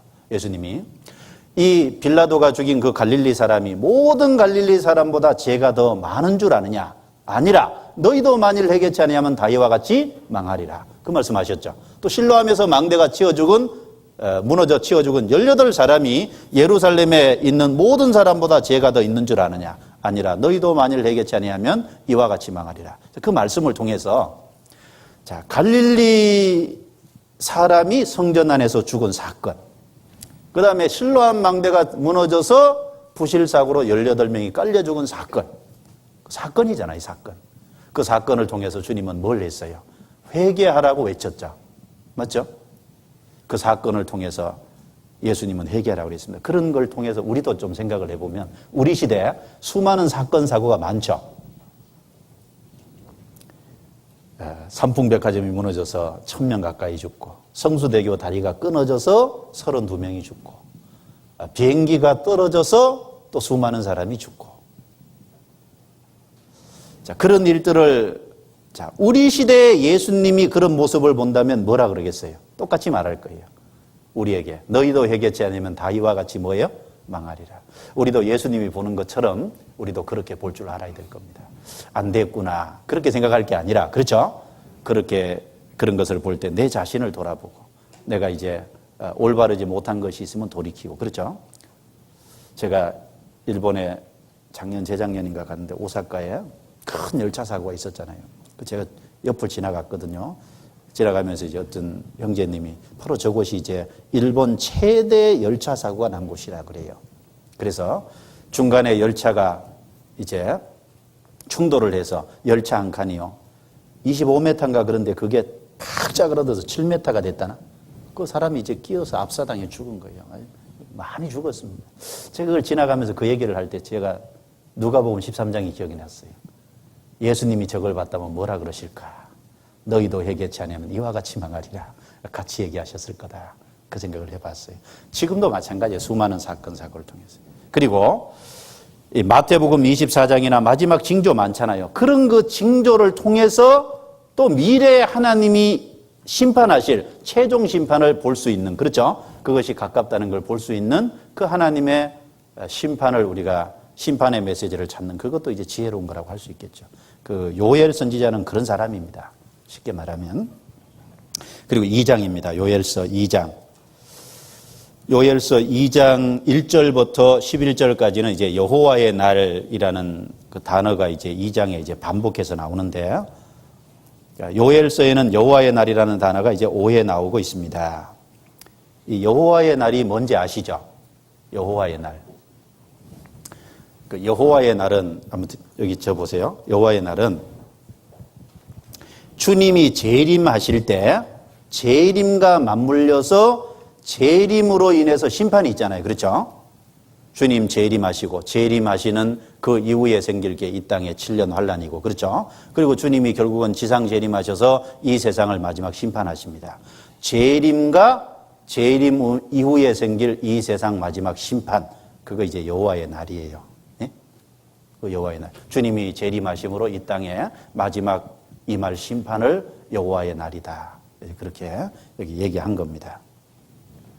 과거의 역사의 사건은 모두 여호와의 날의 사건에 비한다면 취급하는 데 부족한 것들입니다. 이런 인식에서 구약과 신약에 나타내는 여호와의 날을 상고하는 일은 중요한 것입니다. 여호와의 날은 초자연적인 영광에 쌓여 호련히 다시 오시는 예수님의 재림과 함께 현실로 이루어질 것입니다. 그래서 이 신구약 성경에 구약은 여호와의 날, 신약은 주의 날, 같은 곳이거든요.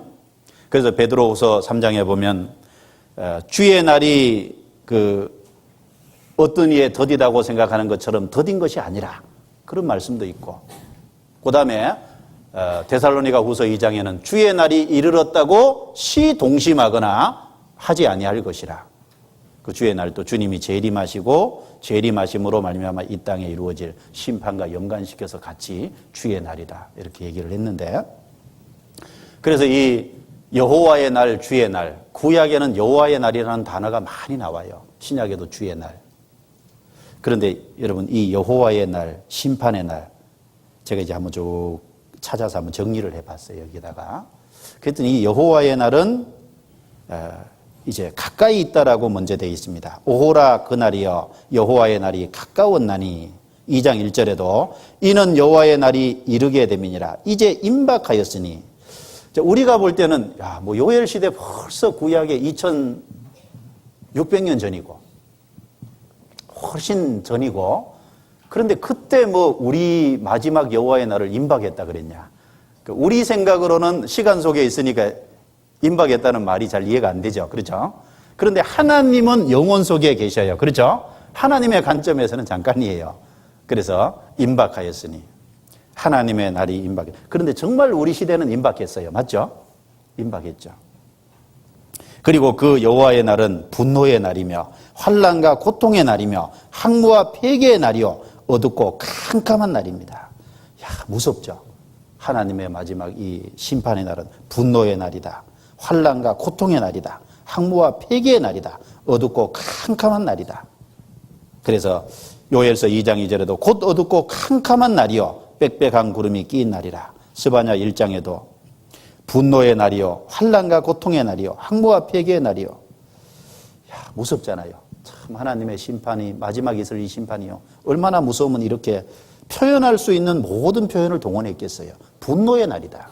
하나님의 분노를 마지막 다 쏟아버리는 날이거든요. 이 땅에다가. 그 어떤 사람이 쓴 글에 보니까 이런 게 있더라고요.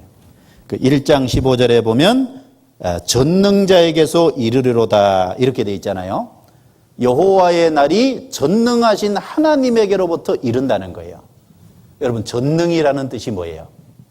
전능이라는 뜻은 모든 것을 할 수 있는 게 전능이에요. 그렇죠?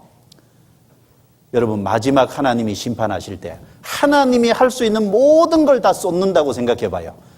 무섭죠? 안 그래요? 하나님이 할 수 있는 모든 것을 쏟아버리는 날이다. 분노의 날이다. 그 생각을 이렇게 누가 그렇게 글을 써놨던데 그걸 딱 읽으니까요. 이게 보통 날이 아니구나. 그 생각이 들더라고요. 그러니까 하나님이 분노하셔서, 그리고 여기 전능하신 분, 모든 것을 행할 수 있는 하나님의 능력으로 하나님이 긍휼이 조금도 없이, 성경에 뭐라 그랬죠? 다른 것이 섞인 것이 없이 부은 포도주라 그랬죠. 이 땅에 있잖아요. 지금 이 땅에 하나님이 내리시는 재앙은요, 섞인 거예요, 섞인 거. 섞인 거라는 게 뭐냐면은 하나님의 진노긴 하지만 그래도 긍휼이 포함된 진노예요. 이해되시겠죠? 하나님의 자비가 포함된 진노거든요. 그런데 마지막 하나님이 내리는 이 여호와의 마지막 심판은요, 하나님 자비가 없는 심판이에요. 그래서 부은 것이 없이, 섞인 것이 없이 부은 포도주라 그랬거든요. 하나님의 완전한 진노라고. 그러니까 하나님의 전능하신 그 전능하심으로 자비가 없이 하나님이 쏟는 분노면은 엄청난 날이거든요, 사실은. 이거 사실 우리가요, 이 여호와의 날이라고 그냥 말을 하지만요, 이거 굉장한 날입니다. 생각하면 할수록. 이 마지막 심판이 사실 무섭다는 거예요. 그러니까. 무서운 날입니다. 그리고 여호와의 날은 전무후무한 날이에요. 그래서 요엘서 2장 2절에 보면은 뒷부분에 이렇게 있죠. 이 같은 것이 자고 이래로 없었고 이후 세세에 없으리로다. 또 마태복음 24장 21절에도 이는 그때 큰 환란이 있겠음이로다. 창세로부터 지금까지 이런 환란이 없었고 후에도 없으리라. 역사 속에 전무후무한 날이에요. 그렇죠? 전무후무한 날. 이 땅에 일어났던 어떤 고통과 어떤 어려움도, 어떤 심판도 이 마지막 심판과는 비교가 안 돼요. 여호와의 날입니다, 그게. 그리고 여호와의 날은 모든 것을 불태워버리는 날입니다. 그래서 요엘서 2장 3절에 불이 그들의 앞을 사르며 불꽃이 그들의 뒤를 태우니, 불꽃이 이제 앞뒤를 살라버리고, 그래서 전에는 에덴 동산 같았으나 그 후의 땅은 항무한 들 같으니 그 들을 피할 자가 없도다. 그래서 피할 자가 없이 완전히 불로 태워버리는, 베드로후서 3장 10절에도 체질이 뜨거운 불에 풀어지고 땅과 그 중에 있는 모든 일이 드러나리로다. 그 다음에 스바냐 1장 18절에도 9페이지 넘겨보면 여호와의 질투의 불에 삼키우리니, 그래서 이 세상 모든 온 땅이요 하나님의 질투의 불에, 질투는 뭐예요? 하나님께서 십자가에 죽어서 이 땅에 오셔서 십자가에 죽어서 우리 죄를 해결해 주셨어요. 그런데 그 하나님의 사랑을 안 받아들이고, 그 하나님의 사랑을 안 받아들이고 마귀 말을 받아요. 마귀를 따라가요. 하나님의 사랑의 짝이 되어야 될 대상이 마귀의 짝이 됐어요. 하나님이 질투하셔요. 그렇죠? 그 하나님의 질투의 불이 삼켜요. 질투의 불에 삼키우리. 그리고 여호와의 날은 아무 피조물도 피할 수 없는 날입니다. 여호와의 날이 크고 심히 두렵도다. 당할 자가 누구이랴? 아무도 피할 수 없는. 그리고 여호와의 날은 하늘과 땅이 진동하며 별들이 빛을 거두는 날입니다. 그래서 요엘서 2장 10절에 같이 한번 읽어볼까요? 그 앞에서 땅이 진동하며 하늘이 떨며 1월이 캄캄하며 별들이 빛을 거두도다. 야, 하늘이 진동해요. 그 다음에 땅이 진동하고 하늘이 떨며 1월이 태양과 달이 캄캄하며 별이 빛을 다 거두어들이는. 생각해 보세요. 이 출애굽기 당시에 시내산에서요. 시내산에서 하나님께서 강림하실 때 시내산이 진동했다고. 그렇죠? 그리고 그 연기가 자욱한 가운데 옹기점 연기 같은 것이 있는 상황에서 불 가운데 강림하셨거든요. 그런데 그 앞에 이스라엘 백성들이 두려워 떨었다고요. 아니, 시내산 움직이는데도 두려워했다니까요. 그런데 마지막은 시내산 정도가 아니거든요. 시내산 정도가 아니라 하늘이 떨며 이 별빛이 빛을 거둬버리는 거예요. 그러니까 이 마지막은요, 땅만 아니라 하늘도 또 한 번 진동한다 그랬거든요. 시내산에서는 땅만 진동했거든요. 그런데 이 마지막 여호와의 날은요, 하늘이 진동한다니까요. 이게 사실 보통 날이 아닙니다. 우리가 그것을 통과를 안 해서 그렇지, 그때 가 있으면은 사람들이 그런다 그랬잖아요. 산들이 우리 위에 무너지라 그런다 그랬잖아요. 얼마나 두려우면 산에 깔려 죽는 것이 낫지 그걸 차마 보고 있을 수 없다는 거예요. 우리가 이 가운데 안 들어간다는 게 정말 복인 거예요. 그렇죠? 아니, 맞아요, 틀려요. 맞잖아요. 예? 정말 생각해 봐요. 예. 땅이 진동하거든요. 땅이. 그래서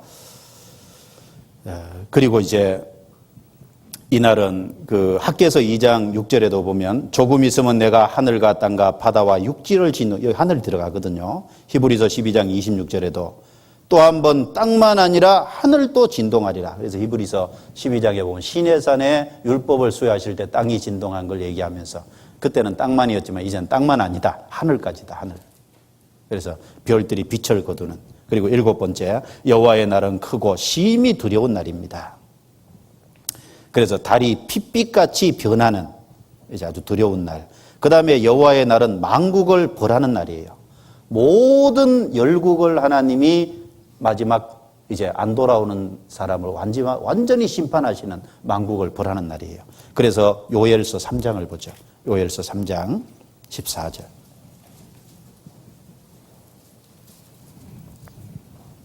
요엘서 3장 14절 같이 읽겠습니다. 사람이 많으며 판결 골짜기에 사람이 많으며 판결 골짜기에 여호와의 날이 가까움이로다. 그래서 마지막 이 전쟁하러 모이는데 판결 골짜기에 사람이 많고 여호와의 날이 가까움이로다. 마지막 하나님의 심판과 멸망이 임하는. 그래서 오바다서 1장 15절에도 여호와의 만국을 벌할 날이 가까웠으니 만국을 벌할 날. 그래서 너의 행한 것이 내 머리로 돌아갈 것이라. 너의 행한 것이 내 머리로, 하나님께 안 들어오고 죄를 짓고 하나님을 대적한 그것이요, 그들 머리로 돌아가요. 정수리를 깨치리로라 그랬거든요. 그런데 그리스도인은요, 그리스도인은 주님을 받아들이고 주님을 섬기고 주님 안에서 어려워도 참고, 그러면 그것을 주님 재림하시는 날 우리는 상급으로 받잖아요. 그렇죠? 예. 그리고 이사야 2장 12절에 대저만군의 여호와의 한 날이 모든 교만한 자와 거만 자와 자고한 자에게 자에게 임하여 그들로 낮아지게 하고, 이 여호와의 날은 모든 사람을 하나님이 완전히 이렇게 낮아지게 하는, 높은 자를 낮추는 날입니다. 그래서 교만하고 스스로 자고하고 스스로 자기를 높이고 그 사람이 결국은 하나님이 두드려서 강제적으로 낮추는, 그렇죠, 심판하는. 그런데 구원받은 사람은요, 구원받은 사람은 구원받고 스스로 낮추잖아요. 맞죠? 그래서 야고보서 1장에 보면은 이제 주 안에서 높은 자는 자기의 낮아짐을 자랑하고 낮은 자는 자기의 높아짐을 자랑하라. 그 말이 뭐냐면, 구원을 받고 오면 세상에서는 정말 초라해도 낮은 자는 자기의 높은 위치를 자랑하고, 그렇지만 주 안에서 하나님의 자녀가 됐잖아요. 그 자랑할 만하죠. 그렇죠? 그런데 높은 자는 자기의 낮아짐을 자랑하라는 건 세상적으로 좀 부유하고 뭔가 갖고 여유가 있다면요, 주 안에서 주님으로 말미암아 내가 이제 낮아진, 그렇죠? 그 교회 안에서 형제자매를 섬기고, 그렇죠? 정말 그 세상에서는 집에 가서 가정부 두고 일하는데 교회 와서는 식당에서 일하고 그게 정말 낮아진 거예요. 그렇죠? 그 겸손한 거예요, 그게. 그런 겸손한 사람을 하나님은 나중에 들어서, 그렇죠, 영광스럽게 하잖아요. 맞죠? 하나님 복을 주셔요. 그런데 이 땅에서 자기를 낮추지 않고 끝까지 하나님을 대정하고 교만하고 높이면요, 하나님이 그걸 두드려서 이제 낮추는 날이라고. 마지막 여호와의 날은. 이사야 13장 19절에 맹렬히 노하는 날이 임하여 그랬고, 에스겔 30장 3절에도 열국의 때이로다. 이 여호와의 날은 열국을 심판하시는 열국의 때이리로다. 이제 발음이 잘 안 되네. 요엘서 넘겨보겠습니다. 요엘서 2장.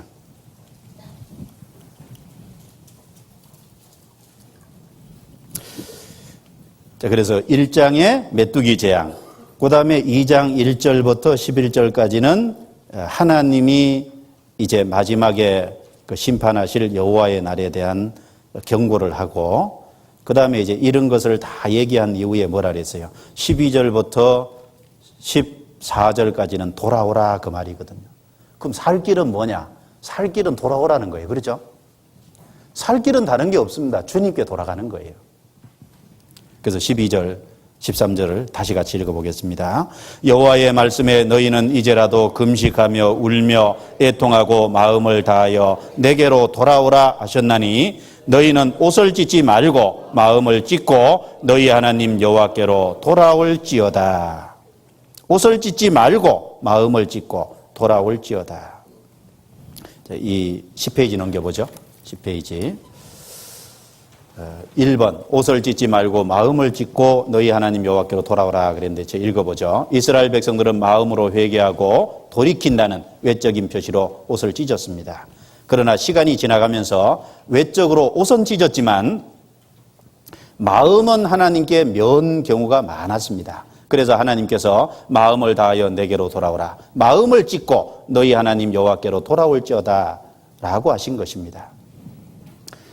그 예수님 당시에요, 예수님께서 이제 내가 하나님의 아들이냐, 마지막 이제 제사장들 앞에서 제사장들이 물으니까 예수님이 맞다고. 그러나 나는 이제 저 위의 왕이고, 그렇죠? 그런데 이제 예수님이 그 사실을 이제 인정하셨다고 해서 참남하다고 제사장들이 막 자기 옷을 찢었잖아요. 그렇게 옷을 찢는 건요, 그건 자기 생각으로 찢어진 거죠. 그렇죠? 정말 마음을 주님께 돌아오기 위해서 찢은 게 아니에요. 그건 거짓되고 위선되고, 그리고 자기의 거짓을 합리화시키기 위해서 찢은 거예요. 그거는 정말 위선적인 겁니다. 위선적인. 그래서 이스라엘 백성들은 그 어떤 큰 슬픔을 당하고, 그 다음에 이제 그 슬픔을 당하고 또 죄 가운데 징벌을 받을 때 그걸 돌이킨다는 마음으로, 그 마음에 있는 걸 겉으로 옷을 찢음으로 표현을 했어요. 그런데 이제 그게 시간이 지나가면서 마음은 안 돌이키고 옷만 찢어요, 이제는. 옷 찢지 마세요. 또 사야 되니까. 이제 옷을 찢지 말라는 건 형식적으로 하지 마라, 그 말이죠. 그렇죠? 형식적으로 하지 말고. 이제는 마음을 찢고 이제 주님께 돌아와야 돼요. 하나님이 제일 싫어하는 게 뭔지 아세요? 외식입니다, 외식. 마음은 전혀 그런 게 없는데 겉으로 그런 척 하는 거 있잖아요. 그런 척 하는 거. 마음은 전혀 하나님께 섬길 마음이 없는데 겉으로는 하나님께 제사 드리고 있어요. 그래서 이사야 1장에도 보면 마음은 하나님께 없죠. 그런데 겉으로는 하나님께 때되고 철되고 날 되면은 철저하게 짐승 잡아서 드려요. 그래서 하나님께서 더 이상 가져오지 말라고. 말라기서에도 보면은 성전문을 닫을 자가 있으면 좋겠다고. 그렇죠? 그런데 그거는 거짓된 종교가들이 하는 것인 동시에요. 구원받은 사람이 잘못하면 마음이 둔해지면 그럴 수 있어요. 아시겠죠?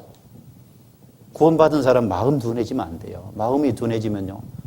마음은 하나님께 안 가 있는데, 마음은 안 가 있는데, 겉으로 이제 마음이 가 있는 처럼 행동하려니까 그런 척이 돼요. 그런 척이 돼요. 하나님이 보실 때 아주 가식적인 거예요. 그래서 옷을 찢지 말고 마음을 찢고 돌아오라 그랬어요. 여러분, 우리가 하나 알아야 될 건 하나님은 만홀히 여김을 절대 안 받으십니다. 만홀히 여김을 안 받으셔요. 갈라디아서 6장입니다. 갈라디아서 6장.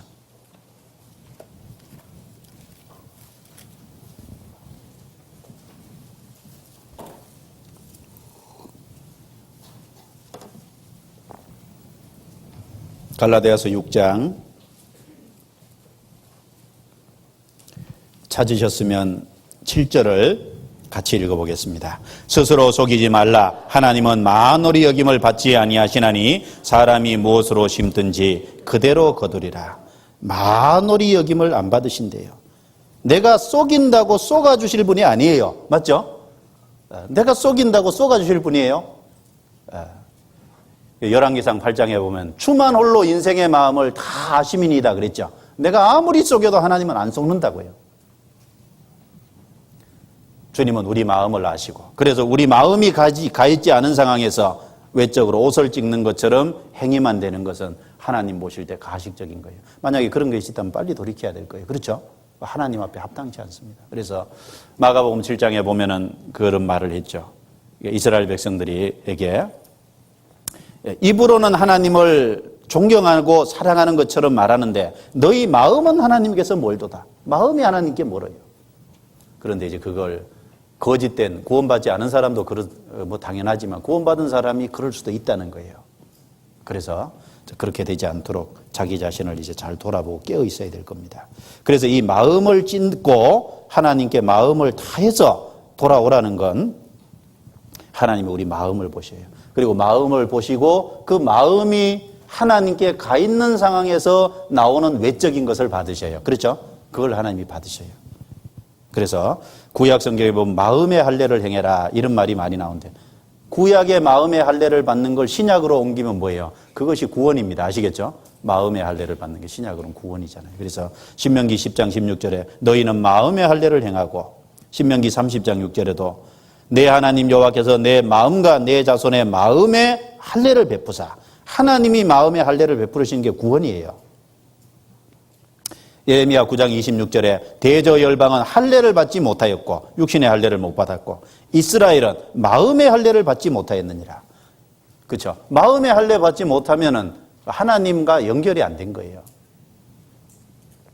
예레미야 4장 4절에 너희 마음 가죽을 베고 육신의 할례를 하는 껍질을 벗어버린 그게 중요한 게 아니라 너 마음 가죽을 베고. 그래서 이 구약의 할례가 신약의 구원이죠. 로마서 2장 넘겨보겠습니다. 로마서 2장. 2장 29절. 2장 29절 같이 읽겠습니다. 오직 이면적 유대인이 유대인이며 할례는 마음에 할지니 신령에 있고 의문에 있지 아니한 것이라. 그 칭찬이 사람에게서가 아니요 다만 하나님에게서니라. 그래서 할례는 마음에 할지니 마음에 하는 것이 뭐겠어요? 골로새서 2장. 골로새서 2장 넘겨보겠습니다. 골로새서 2장 11절.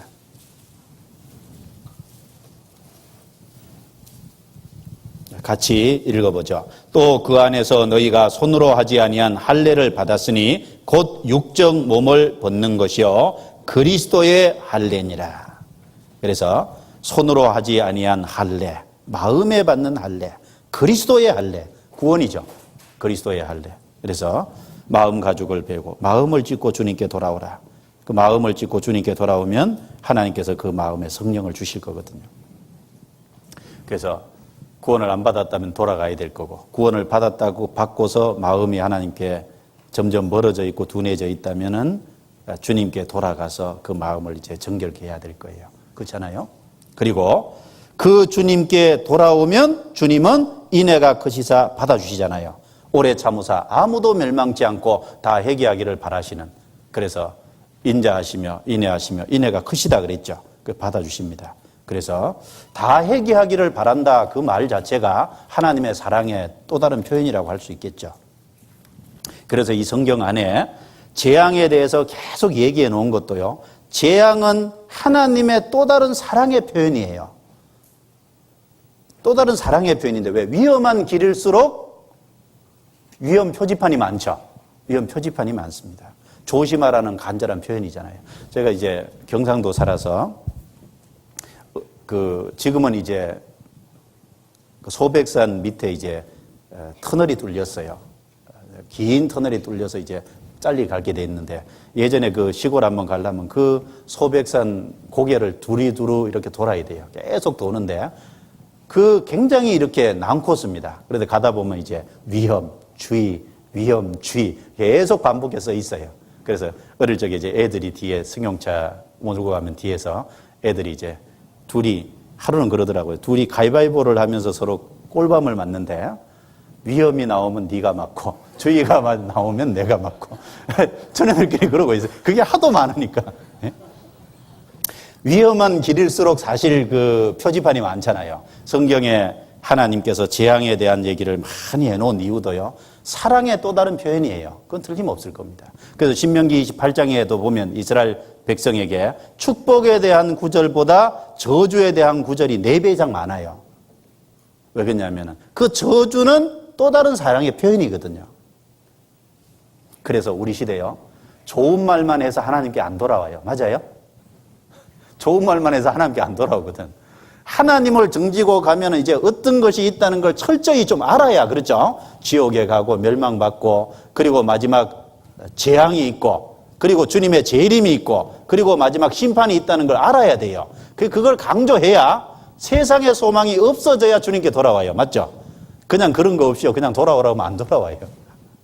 그래서 성경에 그런 걸 많이 얘기해 놓은 이유가 주님의 또 다른 사랑의 표현이고 우리에게 전도할 때, 그렇죠? 전도할 때 정말 이제 그걸 우리에게 돼. 그래서 우리 교회에서 종말에 대한 얘기도 많이 하고 그런 건요. 그건 성경적이에요, 성경적. 그렇죠? 재앙에 대한 얘기가 성경에 훨씬 많아요. 그래서 요즘에는 그 세상에 어떤 사람은 그러죠. 긍정적인 사고방식을 가져야 된다 그래서 싫은 얘기는 하나도 안 하고 좋은 얘기만 하고 성경은 잠언에 부정적인 얘기부터 시작한다고 하지 말라부터 시작하거든요. 그렇죠? 십계명도 십계명 제1계명이 하지 말라부터 시작해요. 맞죠? 하나님은 경고부터 시작해요. 왜? 인간의 심리와 인간의 마음 자신, 그 타락된 본성이요. 좋은 말 하면 안 돌아와요. 그래서 경고해야 돌아옵니다. 아시겠죠? 그래서 이 하나님께서 그런 걸 많이 놓은 건 또 다른 사랑의 표현이다. 그래서 우리가 이 재앙을 선언하면서 이제 하나님이 이제 돌아오라고 하는 것도 같이 얘기를 해야 될 거라고 생각을 합니다. 그 11페이지. 예레미야 36장 2절 3절을 거기 옮겨놨는데 제가 한번 읽어보죠. 너는 두루마리 책을 취하여 내가 내게 말하던 날 곧 요시아의 날부터 오늘까지 이스라엘과 유다와 열방에 대하여 내게 이른 모든 말을 그것에 기록하라. 유다 족속이 내가 그들에게 내리려 한, 같이 읽겠습니다. 모든 재앙을 듣고 각기 악한 길에서 돌이킬 듯 하니라. 그리하면 내가 그 악과 죄를 사하리라. 내리려 한 모든 재앙을 귀로 듣고 그걸 듣고 악한 길에서 돌이킬 듯 하니라. 그렇죠? 그래서 재앙에 대한 것도 하나도 빠지지 말고 그대로 기록하라 그랬어요. 왜? 그 재앙을 얘기해야 그거라도 듣고 돌아오는. 그렇죠? 인간의 마음 심리가 타락된 본성이기 때문에 하나님이 우리 마음을 너무 잘 아시는 것 같아요. 좋은 얘기해서 안 될 거 아셔요. 그렇죠? 그래서 성경에 재앙 얘기가 많은 거고 지옥 얘기도 사실 많은 겁니다. 그것을 생각할 수 있고, 그 다음에 이제 이스라엘 백성들이 이제 돌아오되 민족적으로 아주 성회를 열어 하나님을 향해 기도할 것을 이제 15절, 17절 2장에 또 요엘서 1장 14절 이런 데 이제 이런 걸 권하고 있습니다. 그리고 돌아오는 자에게 주어질 축복이 이제 2장 18절부터 27절까지 그 하나님께 돌아오면 이제 회복을 약속을 하고 있거든요. 요엘서 2장 넘겨보겠습니다. 요엘서 2장. 여호와의 날을 얘기하고 돌아오라고 호소하고, 그리고 돌아오면 18절부터 이제 이스라엘이 비록 그런 재앙을 당했지만 이제 원상복귀 시켜줄 거다 약속하거든요. 18절에 그때 여호와께서 자기 땅을 위하여 중심이 뜨거우시며 그 백성을 긍휼히 여기실 것이라. 여호와께서 그들에게 응답하여 이르기를 내가 너에게 곡식과 새 포도주와 기름을 주리니 너희가 이로 인하여 흡족하리로다. 그래서 18절부터 27절까지는 이스라엘 백성들이 메뚜기 재앙으로 큰 환난을 당하고 있는데 돌아오면 원상복귀 시켜줄 거다. 그 얘기를 하고 있는 거거든요. 그리고 원상복귀뿐 아니라 26절, 27절에는 영영이 수치를 당치 아니하리로다. 그 말이 뭐예요? 멸망받고 영원한 심판을 안 받도록 하나님이 도와주실 거다. 그렇죠? 건져주실 거다. 그 얘기도 하고 있고, 그래서 심판에 건져줄 약속을 하고, 그 다음에 28절입니다. 12페이지. 28절. 그 후에 내가 내 신을, 여기 성령을 만민에게 부어주리니, 성령을 주실 것도 여기 약속했죠. 그 다음에 그 뒤쪽에 보면 29절에도 그때 내가 또 내 신으로 내 성령으로 남종과 여종에게 부어줄 것이며, 그래서 28절에도 성신을 만민에게 부어주고, 그 다음에 성령을 남종과 여종에게 부어주고, 그래서 그 성신을 받으면 구원을 받잖아요. 31절에. 31절 같이 읽습니다. 여호와의 크고 두려운 날이 이르기 전에 해가 어두워지고 달이 핏빛같이 변하려니와 누구든지 여호와의 이름을 부르는 자는 구원을 얻으리라. 자, 어떤 사람이 여호와의 이름을 불러요? 성령을 받은 사람. 그렇죠? 구원을 받은 사람은 주님의 이름을 부르잖아요. 그래서 고린도전서 12장에 보면 누구든지 성령으로 말미암지 않고는 예수를 주시라 할 수 없느니라. 예수님을 진정한 마음에서 주라고 얘기할 수 없고 주님을 부를 수 없다는 거예요. 그래서 돌아오는 사람에게 주어질 축복은 원상복귀 시켜주고, 그 다음에 성신을 주시고, 그래서 구원을 주시고, 그래서 영영이 수치를 당치 않게 지옥 안 가도록 하나님께서 허락하시고, 그 다음에 또 뭐예요? 여기 보면 너희 자녀들이 장래일을 말할 것이며 성신을 받음으로 인해서 구원받은 사람은 아주 지혜로워지죠. 장래일을 말한다. 구원받은 사람은 성령이 오시면 장래에 어떤 일이 있을 것을 알아요. 그렇죠? 미래 일을 알아요. 그리고 그것을 내가 깨닫기 때문에 또 다른 사람에게 이야기해 줄 수 있어요. 장래일을 말하고. 그 다음에 늙은이는 꿈을 꾸며, 여러분 나이 들면 소망이 없잖아요. 그런데 이제 나이 드신 분도 이제 소망이 생겨요. 죽으면 죽음 건너편에 천국 소망이 생기잖아요. 늙은이도 이제 꿈을 꿔요. 그 다음에 젊은이는 이상을 볼 것이며, 젊은이는 이상이 뭡니까? 이제 구원을 받으면 새로운 삶의 목표와 새로운 삶의 목적이 생겨요. 맞죠? 새로운 삶의 목표와 새로운 삶의 목적. 구원받기 전에는 이제 자기를 위해서 살고 육신의 쾌락을 위해서 살고, 조금 더 확장돼봤자 기껏해봤자 자기 가정 위에 살고 자기 회사 위에 살고 나라 위에 살고, 그런데 이제 구원을 받으면 하나님을 위해서 사는 삶이 됐어요. 그렇죠? 천지를 창조한 창조주를 위해 사는 삶이 얼마나 보람된 거예요. 그래서 이제 새로운 삶의 목적이 생긴 거예요. 이상을 갖게 해요. 그리고 3장에 보면은 안 돌아오면은 심판할 내용이 나와 있습니다. 그래서 12페이지 두 번째 단락에 제가 이제 성경 구절 말고 써놓은 곳에 셋째 줄입니다. 그런데 오순절 성령 강림 때 베드로는 선지자 요엘에 말씀하신 것이 지금 이루어지고 있다고 말하고 있습니다. 사도행전 2장 14절부터 21절에 제가 읽어보죠. 베드로가 11사도와 같이 서서 소리를 높여 가로되 유대인들과 예루살렘에 사는 모든 사람들아 이 일을 너희로 알게 한 것이니 내 말에 귀를 기울이라. 때가 제 삼시니 너희 생각과 같이 이 사람들이 취한 것이 아니라 같이 읽습니다. 이는 곧 선지자 요엘로 말씀하신 것이니 일러스되. 자, 그 다음에 맨 끝에 구원을 얻으리라 하였느니라. 바로 오순절 성령 강림으로 그 요엘 선지자에게 약속한 그 성령이 오신 거예요. 오순절날. 그게 이제 이루어졌어요. 그래서 오순절날 사도행전 2장에 보면은 그 성령이 강림함으로 이제 120명이요. 이제 그 예루살렘에 모인 사람들에게 설교를 했잖아요. 그런데 다 갈릴리 사람이에요. 그런데 듣는 사람들은 여러 곳에서 모였는데 전부 다 자기 방언으로 알아듣는 거예요. 이상한 일이 생겼죠? 기적입니다. 기적. 그러니까 어떤 사람들이 야, 저 사람들 대낮부터 취했다고. 그러니까 이제 베드로가 우리가 취한 것이 아니라 바로 선지자 요엘로 말씀하신 그 성령을 주겠다고 하는 그 약속이 지금 이루어진 거다. 여러분, 오순절 사도행전 성령 강림 때 이 요엘로 약속하신 성령이 정말 임하신 거예요.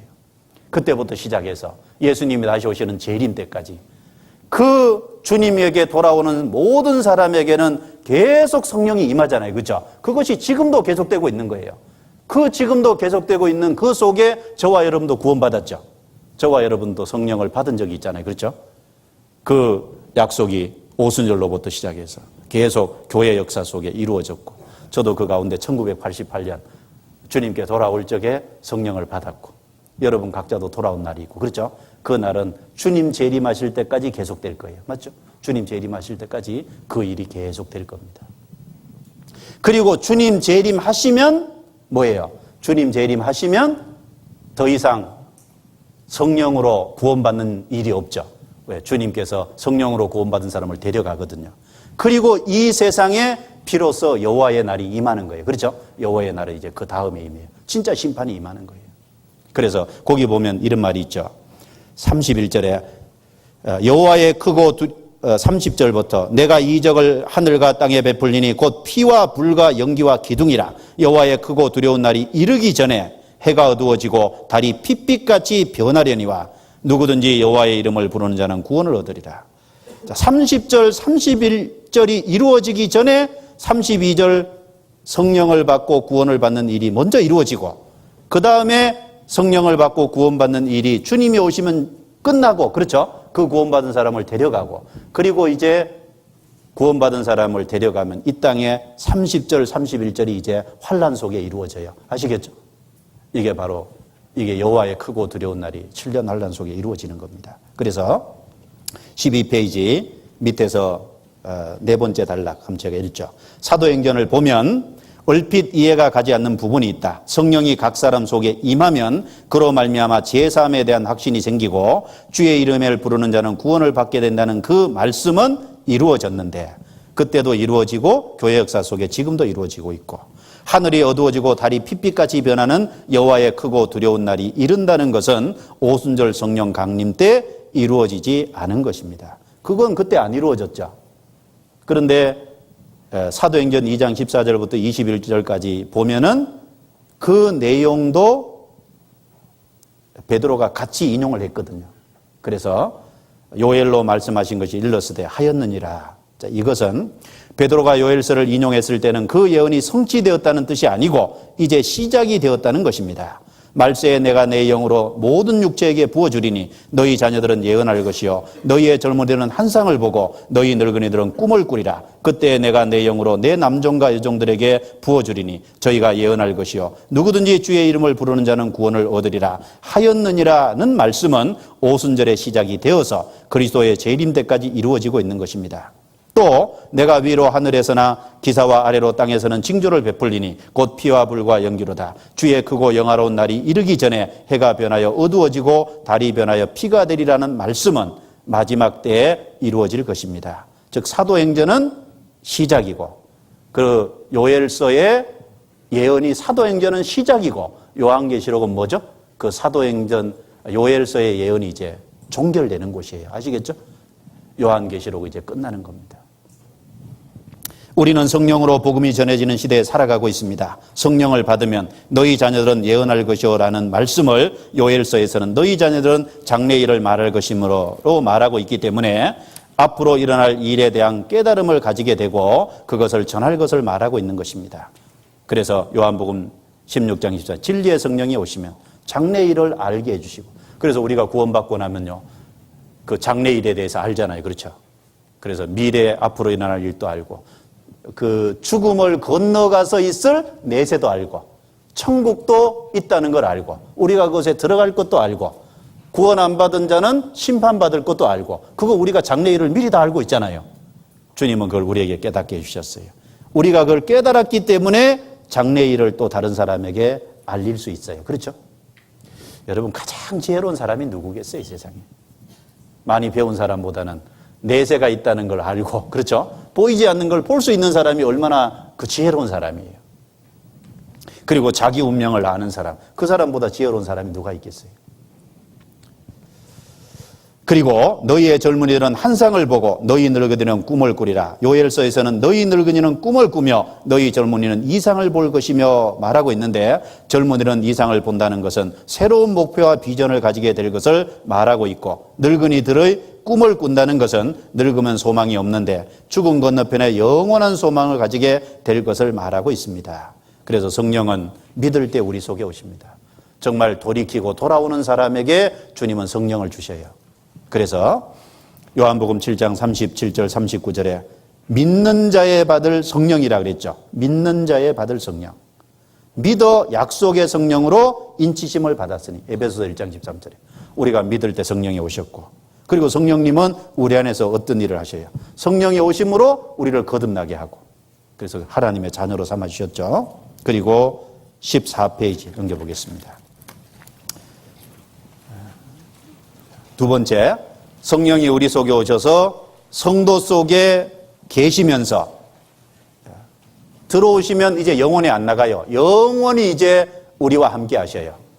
그래서 영원토록 너희와 함께 있게 하시리니, 다른 보혜사, 주님이 하셨던 일과 똑같은 일을 성령은 하시죠. 그래서 성령이 오시면 영원토록 우리와 함께 있어요. 저는 너희와 함께 거하시며 또 너희 속에 계시겠습니다. 그 성령이 우리 속에 계셔요. 그래서 성령이 우리 속에 계심으로 성도의 몸은 성령의 전이에요. 맞죠? 그래서 성령의 전이고, 그 다음에 네 번째, 성령의 주된 사역은 그리스도를 증거하는 것이므로, 우리 속에 있는 성령이 그리스도를 증거하는 일을 하시니까 구원받은 사람도 주님을 증거하는 일을 해요. 그렇죠? 우리도 주님을 증거하게 되고. 그래서 요한복음 15장 25절 26절에 보면 밑줄 그어놓은 것을 같이 읽겠습니다. 진리의 성령이 오실 때 그가 나를 증거하실 것이요. 진리의 성령이 오실 때 그가 나를 증거하실 것이요. 우리도 주님과 함께 있었기 때문에 우리도 주님을 증거합니다. 그렇죠? 왜? 주님이 우리와 함께 계시고 우리도 주님을 증거하고, 그리고 성령이 우리 속에 계셔서 진리 가운데로 우리를 인도하시고, 성령이 우리 속에 계셔서 모든 것을 이제 가르쳐 주시고, 성령이 우리 속에 계셔서 죄와 의와 심판에 대해서 책망하시고, 그리고 성령이 우리 속에 계셔서 일하시고. 15페이지 8번째, 성령은 그리스도인 속에서 일하시죠. 믿는 자 속에서 역사하느니라. 너희 속에 착한 일을 시작하시니까. 우리 속에 착한 일을 시작하신 분이 누구셔요? 성령이시잖아요. 그렇죠? 성령은 우리 속에서 이제 일하셔요. 그리고 성령이 우리 속에 계심으로 그리스도인들은 이제 축복을 받아요. 은혜의 성령이므로 은혜를 주시고, 진리의 성령으로 진리 가운데 인도되고, 거룩한 성령이므로 죄에서 구별되게 하시고, 지혜와 총명의 성령이 영이심으로 분별력을 가지고 살아가게 하시고, 여호와를 경외하는 영이 성령이죠. 하나님을 경외하고 살아가도록 하고, 성령은 돕는 영이잖아요. 보혜사. 그리스도를 믿도록 도우셨을 뿐 아니라 삶 속에서도 위로하시고 용기를 주시고 주님을 섬기도록 만들어 가시고, 그리스도의 영이심으로 그리스도를 닮고 하나님의 형상을 우리 속에 이루어 가시고, 성령이 우리 속에서 새 사람 되게 만들어 가시고, 주님의 사랑하는 마음을 주시고, 죽도록 충성하고자 하는 마음도 주시고, 죽어가는 영혼을 불쌍히 여기는 마음도 주시고, 전도하고자 하는 마음도 주시고, 보혜사 성령의 힘으로 성령은 우리를 위로하기도 하시고 용기를 주시고 신앙생활을 바르게 하도록 도우시잖아요. 그렇죠? 성령이 우리 속에 계심으로 우리는 성령으로 말미암아 축복을 받아요. 성령의 인도를 받아야죠. 그리고 3장 1절부터 15절까지는요.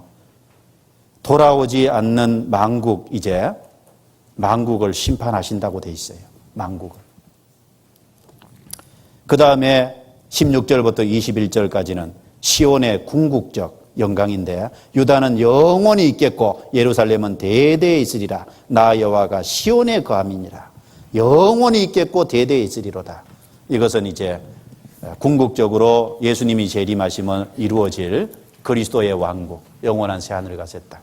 그래서 모든 것이 이제 주님께로 옮겨지고 주님은 영원한 권세를 받고 그 주님의 왕노릇 할 때 우리도 그 안에서 왕노릇하고 그 안에서 함께 하잖아요. 그래서 이 요엘서 내용이 짧지만 이 안에 이제 그 하나님의 심판을 얘기하고 하나님이 이 세상에 하시고자 하는 일을 얘기하므로 우리로 주님께 돌아올 것을 권하고 돌아오면 하나님께서 원상복귀 시켜주시고 그 원상복귀 된다는 것처럼 원래 인간을 만든 목적이 사실 우리로 비로소 구원받으면 알게 되잖아요. 그렇죠? 원상복귀 되고 그 다음에 동시에 이제 지옥에서 건짐받고 성령을 받고 우리가 그 안에서 축복을 받아요. 그리고 영원한 영광에도 함께 참여하게 될 겁니다. 얼마나 놀라운 일이에요. 그래서 여기 여호와의 날 이것도 한번 깊이 생각하시고 우리가 그 안에 하나님의 심판에 포함되지 않는다는 것이요. 얼마나 큰 축복인지 몰라요. 그리고 하나님의 정말 영원한 심판은 지옥이잖아요. 우리가 그 안에 가지 않잖아요. 그걸 이제 감사하게 생각하고 주님을 마지막 때 열심히 따라서 마음을 바르게 하고 살아가야 될 겁니다. 기도하고 마치겠습니다. 기도하고 마치죠. 하나님 감사합니다. 너무나 어리석은 저희를 불러서 주님의 자녀를 삼아주신 것 감사합니다. 이 땅에 주님의 마지막 심판인 여호와의 날이 임할 것을 알고 있습니다. 주님께서 우리의 마음을 붙잡아 주셔서 우리가 주님을 더욱 가까이 할 수 있도록 도와주옵소서. 우리에게 성령을 주셨사오니 성령께서 우리를 진리 가운데로 이끌어 주시고 위로하시며 우리를 다스려 주시기를 또 간절히 간구합니다. 성령의 충만함 가운데 살아갈 수 있도록 우리를 다스려 주옵소서. 또 이 세상에 여호와의 날에 참여하게 될 불쌍한 인생들을 돌아보고 도움의 손길을 뻗칠 수 있도록 우리 자신을 이끌어 주옵소서. 수양회가 앞에 있습니다. 우리가 또 누구를 향해서 자비의 손을 뻗쳐야 될지 돌아보게 하시고 이 마지막 때 더 많은 사람을 건지고 살아가도록 도와주옵소서.